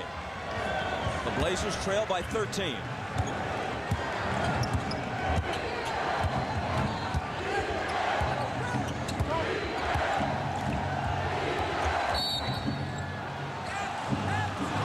as you see, Portland, whether it's coincidence or not, they did get some fresh people in off the bench that might have brought some energy to it. Not just because Wallace was out, but because the deficit was so large. Dunleavy figured I might as well try something different, and they've been a +8 since. Well, I think that's what you talk about in a series. You got to start figuring out what matchups will work, who's playing well, who can we go to, and what they've done is they've gone to Bonzi Wells in the post, and you can see he's delivering. That time Shaq comes over and knocks the ball loose, but it was a good move. Here's Brian Shaw, who a moment ago committed his 4th foul, which is why Portland had the ball out of bounds. Now the Lakers with it. And Shaw pumps up a 3. The rebound out of bounds, and it will go to Portland. Again, still plenty of time. You've got 9 minutes and 17 seconds. You're down 13 points. The big thing is your defense is starting to lock in a little bit and get some stops. Now your offensive efficiency has to continue to come up.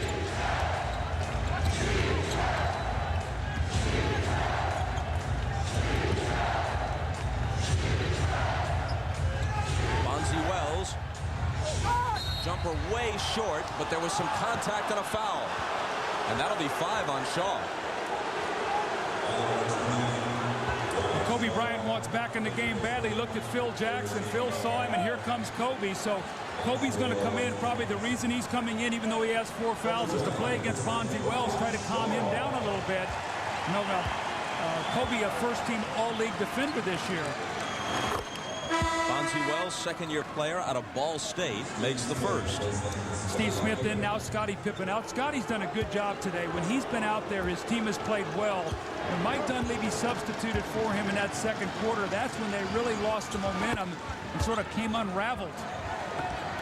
Bonzi Wells has played 12 minutes. He now has 11 points. And it's an 11-point Laker lead.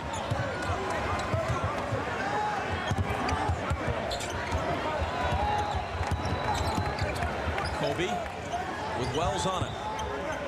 6 on the shot clock. Shaq looking for Ori. Ball knocked away. 4 seconds to shoot now for the Lakers.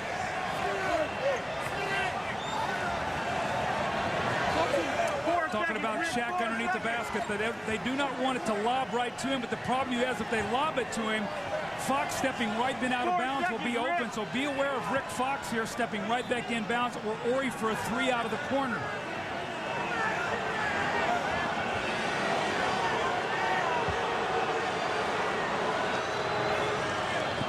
They may be adjusting the clock here. A couple seconds off the clock during that last free throw. The question is, if some time came off the clock while Bonzi Wells was shooting free throws, and of course that should never happen. So it's more game clock here than shot clock they're worried about. Out of bounds. Same thing. They let a couple seconds go off. 4's on the 24. 8:38 on the big clock. So they lost 5 seconds, Bob, on the game clock. The shot clock will say the same. So they put 5 seconds back on. Watch at the top above the 24 whether that moves. Yeah, it's moving. While Bonzi Wells is shooting a free throw. Went from 58 to 57, then 56. So they figure they lost 5 seconds, which they now tack back on. 8:38 on the clock now.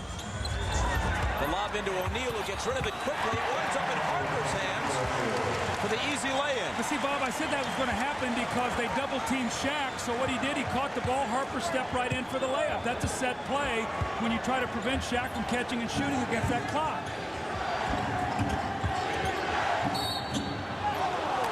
And a whistle at the other end. If it's Bryant, it's his 5th, and it is.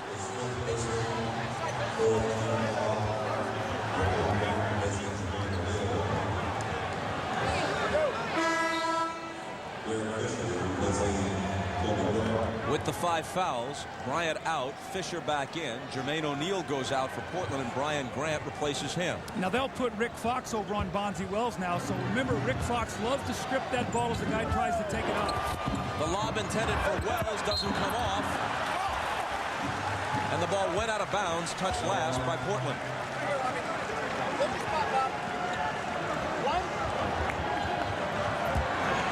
Shaquille O'Neal has 27 points in this game, 8 assists, and a surprisingly low number of rebounds, 6. Harper.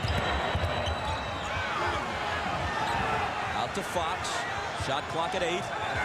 Here's Ori out of the corner for 3, and it's short. The rebound is taken by Brian Grant.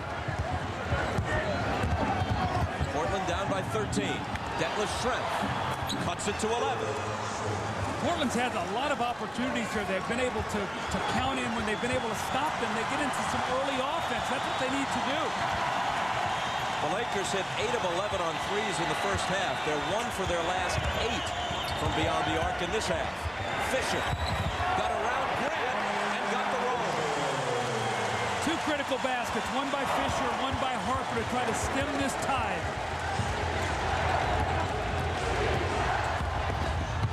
Greg Anthony out top to Wells for 3. Wow, you see a little bit of this kid's game. You've seen him in the post, now out on the perimeter. You can see why the Portland coaches really love his game. He's got 14, and they're within 10. Just under 7 minutes. Harper. And the foul will be on the Lakers. The charge on Ron Harper.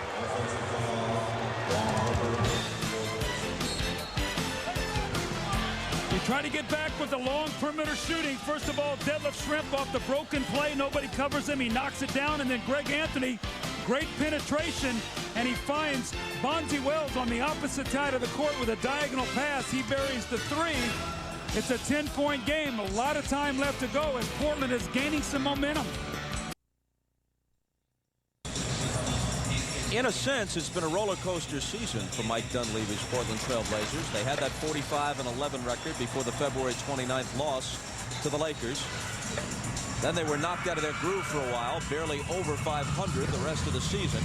Got it back together in the playoffs, impressive against the Timberwolves and then the Jazz. In this game, Game 1 of the conference finals, tied after 1, nearly run out of the building in the second quarter, righting themselves in the third, small edge here in the fourth. What was a 24-point deficit is now down to 10. Plenty of time left, almost 7 minutes. And what they found is Bonzi Wells right now is a tough problem for the Lakers. They'll probably go right back to him once again. Or Steve Smith for 3, which could have cut it to 7. Good set play there. Smith had a good look at it. That would have been a big hoop.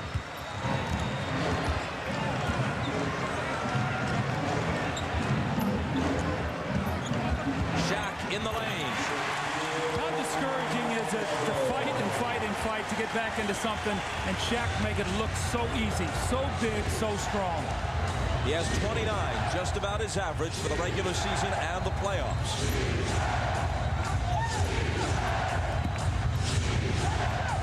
Bonzi Wells forced to the baseline. Here's Detlef Schrempf through the lane to the left hand.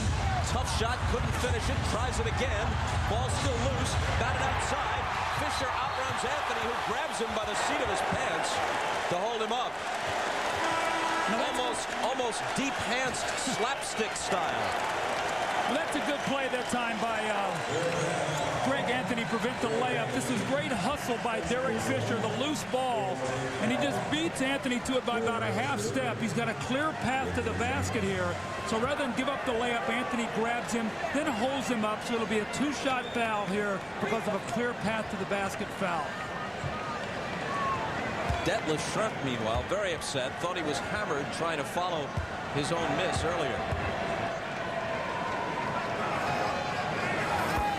Tonight on NBC, the John Grisham classic, The Rainmaker, comes to NBC, starring Matt Damon, Danny DeVito, Claire Danes, and John Voight. The network television premiere of The Rainmaker at 8 Eastern, 7 Central tonight on NBC. It's a good foul. You save a point there by doing that. You're still right in the game at 13. Still almost 6 minutes to go.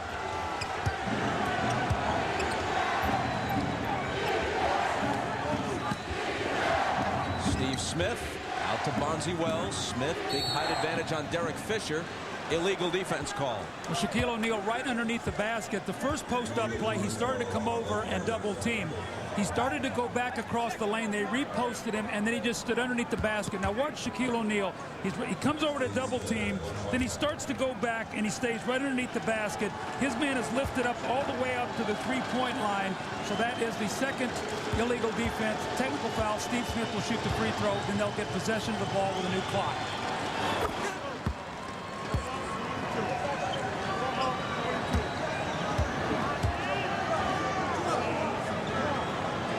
Another chance with a basket here to get within 10 or 9 if it's a 3.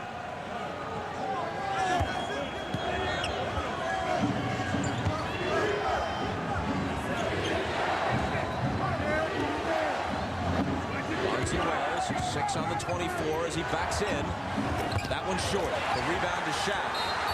And reaching in to grab him is Pippen. Has the hack-a-shack begun? 5:27 to go.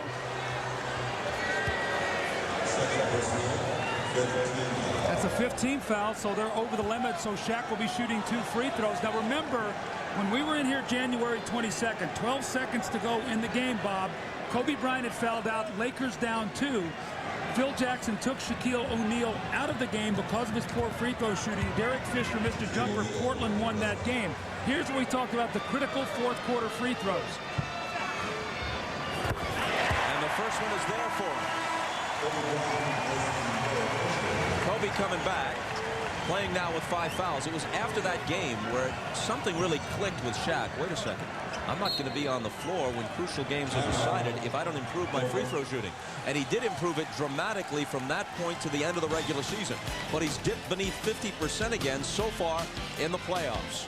5:27 left. And again, a 13-point Laker lead.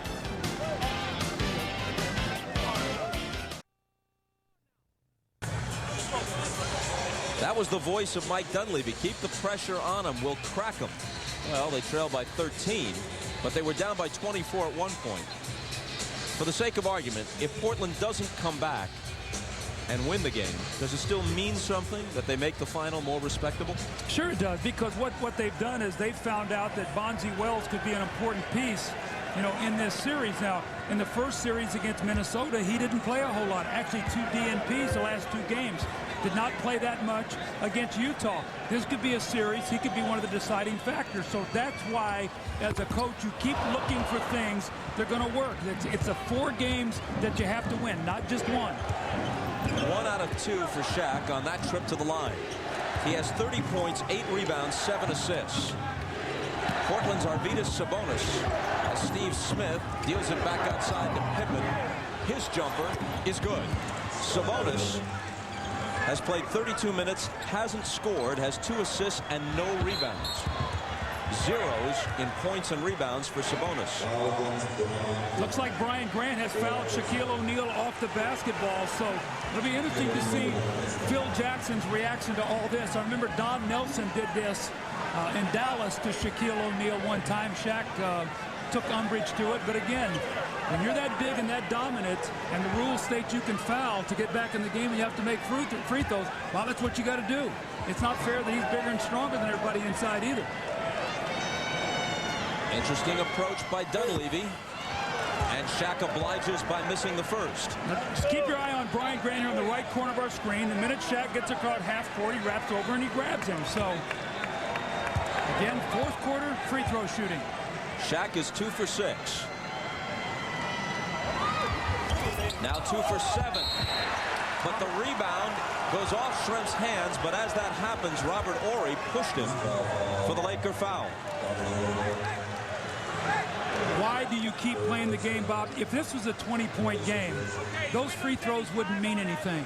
Now that a game starts to get close, now you put the pressure on. If Shaq struggles at the line, this could affect him the whole series. This is how you get guys in situations where they start losing confidence. That's why you want to keep the game close and give yourself a chance. Remember how, at one point in his career, Wilt Chamberlain was literally seen running away from defenders who were trying to foul him off the ball. Well, Wilt used to go to guys, if you foul me, I'll hurt you, so don't touch me. So then you're begging with him as you're fouling him to not hurt you. And just as Wilt could, Shaq could hurt you if he chose to do so. Well, you can see what he's done. Season, free throw attempts, first round. What he's done percentage-wise, second round, a little bit better. But again, that will be something we have to keep our eye on. We've got 5 minutes to go. It's now a 9-point lead. As close as they've been in quite a while. This time it's Harper. I think they've called a foul on Steve Smith against Shaquille O'Neal off the ball. I don't think that's against Harper. You're right. You're right. As Harper was handling the ball, they fouled Shaq away from it. Here's Steve Smith. Now they wait till they get the ball across half court. There he is. Look at him. That's the easiest foul Shaq has ever had committed against him. Yet it could cause the most pain. He's looking at the official, Smith is, as he's committing the foul, saying, look at me, look at me. Here you go, right here. Shaq is now 1 for 6 in the fourth quarter at the line. Now, what do you do if you're Phil Jackson? He's your most dominant player. Do you leave him in? Obviously, you want him on the floor, but if Portland continues to score, this will be very interesting. He doesn't get the roll, and he comes up empty. Portland trailing by only 9.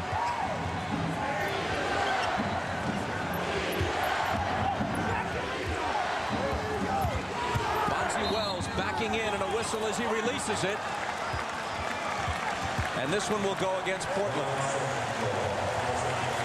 5-second back down count. That's the new rule you got in with backing down off the dribble. The minute you start, the count is on, and that was the 5-second count. Here's another foul, Steve Smith against Shaquille O'Neal. The previous thing designed to eliminate or reduce that Charles Barkley thing, Correct. just pounding the ball into the floor, or Mark Jackson Absolutely. in the post against a smaller guard. And most of the players have gotten the message, so we haven't seen that often this year. It cost Bonzi Wells a hoop. Meanwhile, though, whether or not Portland comes back to win this game, they are playing with Shaquille O'Neal's head, and maybe with Phil Jackson's strategy in subsequent games, should they be closer than this one has been most of the way. He is rattled. Well, and that's what I'm talking about now. The Laker fans are upset. But Mike Dunleavy's playing within the rules right now. It's not like he's made up some rule along the way. He's playing within the scheme of the rules that's written in the NBA rulebook. He's missed 6 in a row. And finally hits one. It's a 10-point game.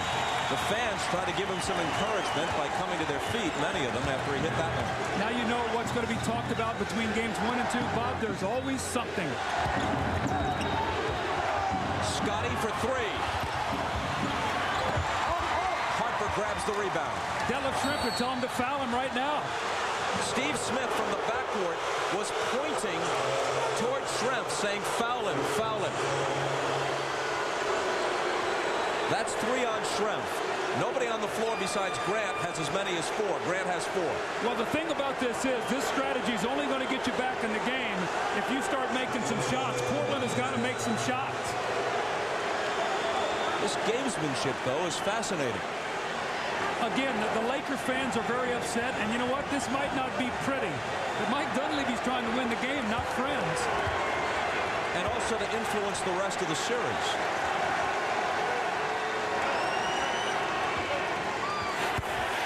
And now he's made 2 straight.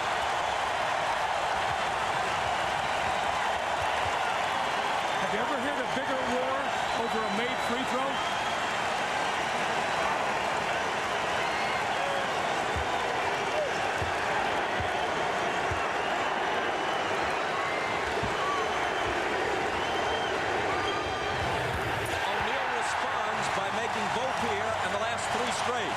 And he looked over at Mike Dunleavy and he said, that's not going to work anymore. We'll see.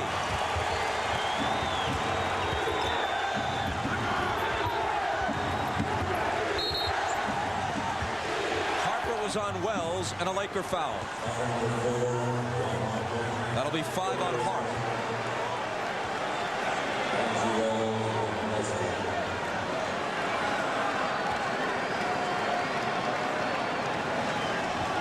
So now Bonzi Wells, who has scored 14, will shoot 2 with 4:10 on the clock. How apropos that Bonzi Wells walks up and misses a free throw after Shaq makes 3 in a row. As Marv Albert would say, not what Mike Dunleavy had in mind. He makes 1 of 2. Bob, this game might not end at this rate. Here it is again, Scottie Pippen against Shaq. This has taken Hack-a-Shaq to an extreme. I don't know if I've ever seen it against Shaquille O'Neal. Bob, how many games have we done this year? We never ever saw this. Oh, no, not to this extent. No.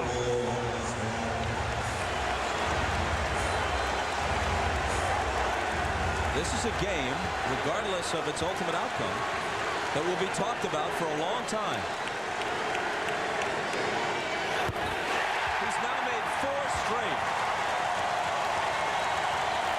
There's the most recent foul. Now, the interesting thing about this, Bob, I guarantee you, at the Rules Committee meeting, when the people get together, they will talk about this.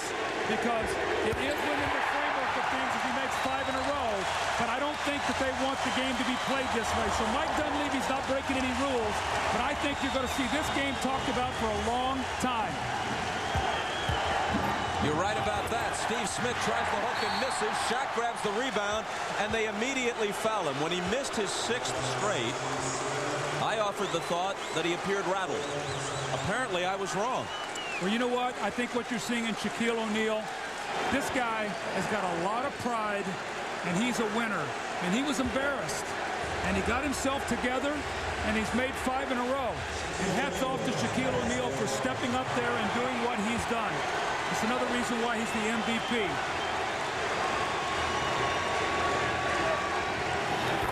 After missing 6 straight, he has now made 6 straight. Now he's begging him to foul him.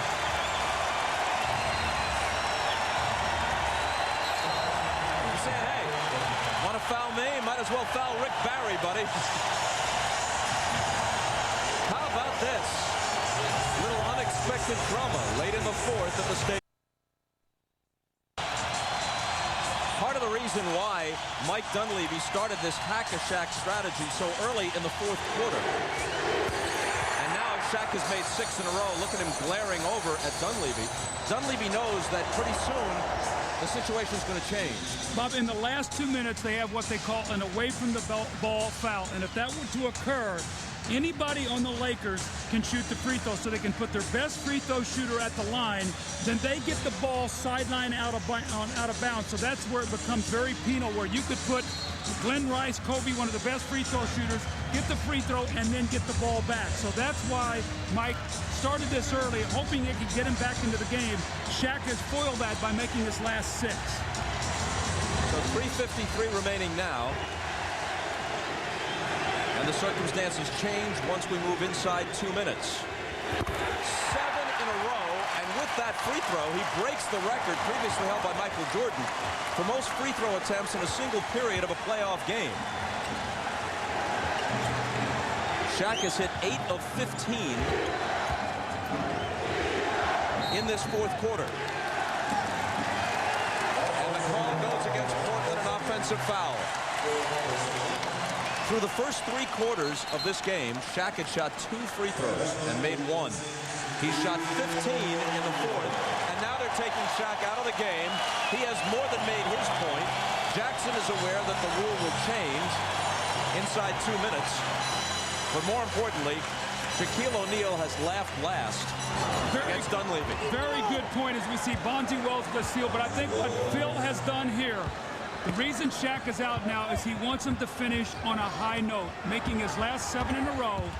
That's a high for Shaq going into game 2. Very good move here by Phil Jackson. Although the game is not over yet, I think he wants him to finish up on a very positive note. It's a 13-point lead. Piper in traffic. Can't increase it. Pippen's got it. Just over 3 minutes left. Pippen wanted to pull up for 3. Rice got in his face. Brian Grant was fouled. Perhaps by Travis Knight, just into the game.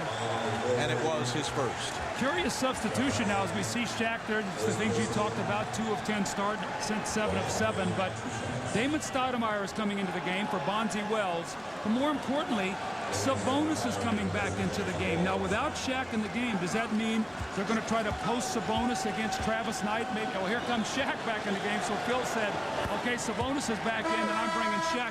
I'm not going to let Sabonis get going in this game because Sabonis, I don't think, has a field goal. So you're always coaching for the next game in the playoffs, always thinking ahead.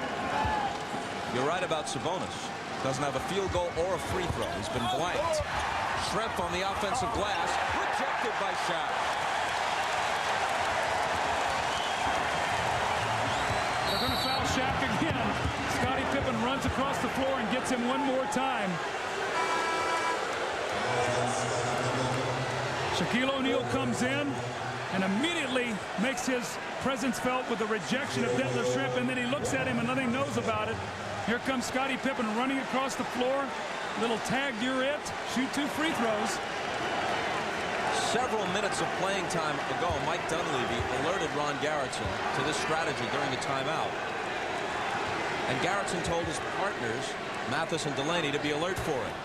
Well, that one was short arm. And his first miss after making his last 7 in a row prior to that. So Dunleavy alerted the officials, and they were aware of it, so that they didn't really have to mug Shaq, but barely touch him to get a whistle. Well, what's going to happen now is Shaq misses his second one, is that the Portland's going to have to look to score quickly, because in 50 seconds, that away from the ball rule goes into effect, and Mike Dunleavy's not going to be able to do that anymore. Sabonis thought about a 3, gives it to Stoudemire, and he's off with it. Shaq picks it up, and Pippen grabs him again. I can only think about what Phil Jackson is going to talk about in his press conference. Remember at Game 4 against Phoenix when they got spanked on the road, the little timeout at the end, the little distraction to take away from how badly his team got beat to where they talked about the timeouts. I can only imagine the spin that's going to go on this. A little smile on Jackson's face as he leans over to talk with his longtime assistant Tex Winter.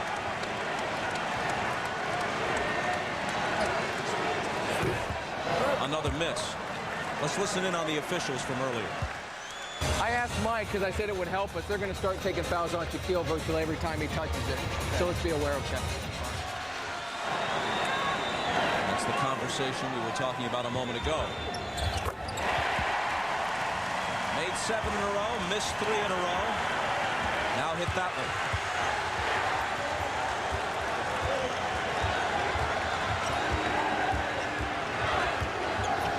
Pippen for 3. Way off. Shrimp was trying to save it and couldn't. What an interesting Game 1. All the things that have gone on here today. I don't think anybody would have thought that the score would be 105 by the Lakers.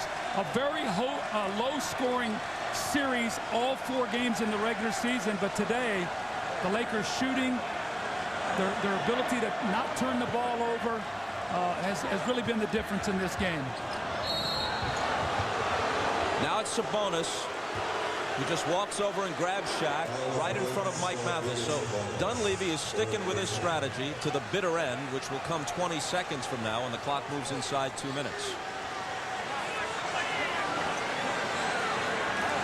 There's Sabonis once again off the ball, fouling Shaquille, and Mike Mathis makes the call. Shaquille once again steps to the free throw line. Shaq has 38 points.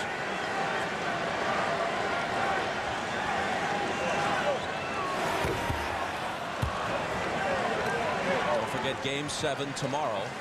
Knicks and Heat from Miami, preceded by a special 1-hour edition of Showtime at 2:30 Eastern. NBA Draft Lottery at halftime.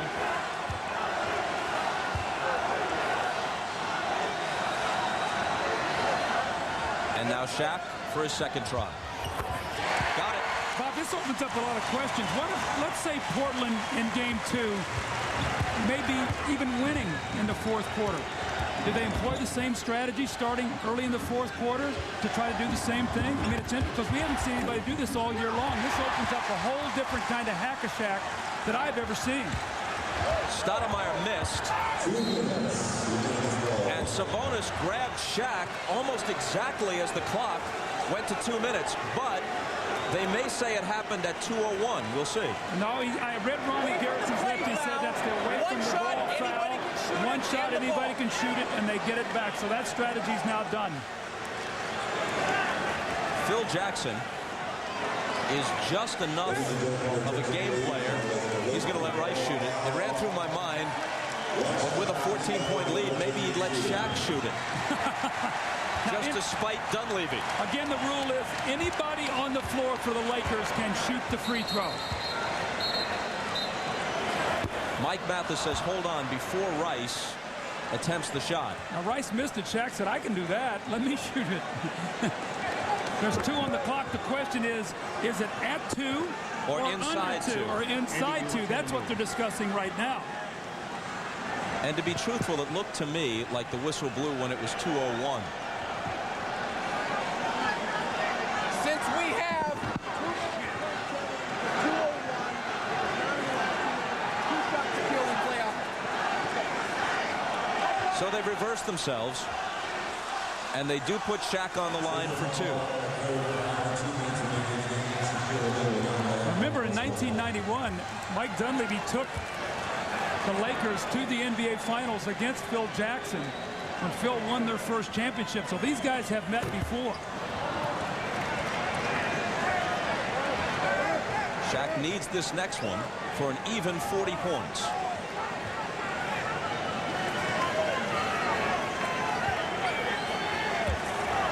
This hack-a-Shaq strategy has been employed with mixed results by Mike Dunleavy. 40. Well, what we have to figure out here is we've got to find out when they started and what the score was, the margin, what it is now. Because that will let you know exactly whether they're able to cut into it at all. Sabonis. Still without a basket. Whistle on the rebound. It's on Robert Horry. I'm a little surprised that Mike Dunleavy still has Sabonis on the floor, even a Scottie Pippen right now. The game is over. It's a 15-point game, minute 45 to go. And you need Scottie on the floor, obviously, for game 2, and you also need Sabonis out there with some fresh legs. And he didn't get a field goal today, as you talked about. I'm a little bit surprised those 2 guys are still out there.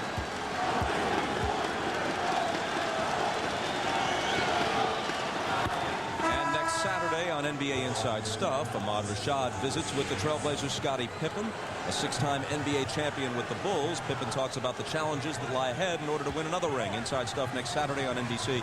Check local listings for airtimes. And Sabonis indeed goes out with 1:45 remaining.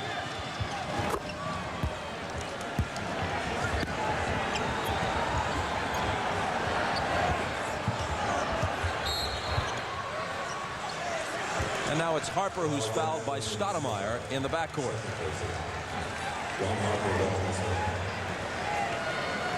And what's going to be interesting to me is to hear what not only Mike Dunleavy has to say, but more interestingly, what the Portland Trailblazer players have to say. Because you know the media is going to go to them and ask them, what do you think about the hack-a-Shaq and what went on and stuff like that. It's going to be interesting to see what the conversation is coming out of that locker room.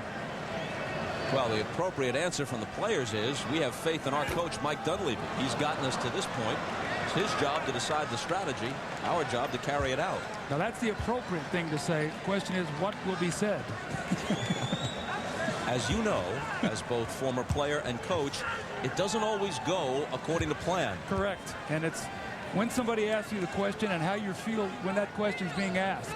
A lot of things go into that equation. Don't we all know that? Here's Stoudemire out of the backcourt.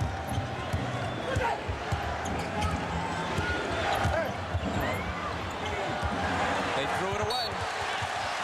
With a minute and a half remaining, and the Lakers up by 14. The Lakers have done a really nice job against Damon Stoudemire today. Anytime he's gotten in the lane, just the presence of the shot blocker really has forced him to try to kick that ball out of there. Got off to a decent start, but since then really has struggled. Glenn Rice had it poked away and out of bounds. Laker ball.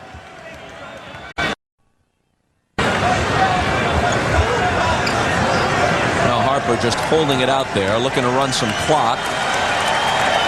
10 seconds on the shot clock. O'Neal and Grant fouls him. So they're going to continue to make Shaq make free throws. And again, it's not so much what it's going to do for this game. But if he misses a few free throws at the end of the game, even though he made 7 in a row, you know, they're trying to plant the seed that he's going to have to make free throws. Now, obviously, the rule you were talking about doesn't apply here in the last 2 minutes because that's not an off-the-ball foul. Shaq had the ball, and they fouled him as soon as he received it. He's got 41 points. And again, now remember, we talked about in the open of our show that the Blazers had done a better job than anybody in the NBA of slowing down Shaquille O'Neal. He averaged only 20 points a game in the regular season. Kobe Bryant. Ron Harper going out to a huge hand. Not big numbers by Kobe by any stretch of the imagination, but a very good floor game. Robert Horry was terrific. Ron Harper, the intangible man, as he always has been, in the 3 championships for Chicago and also for this team. Today, Shaq has doubled his regular season average against Portland. He averaged 20.5. He scored 41.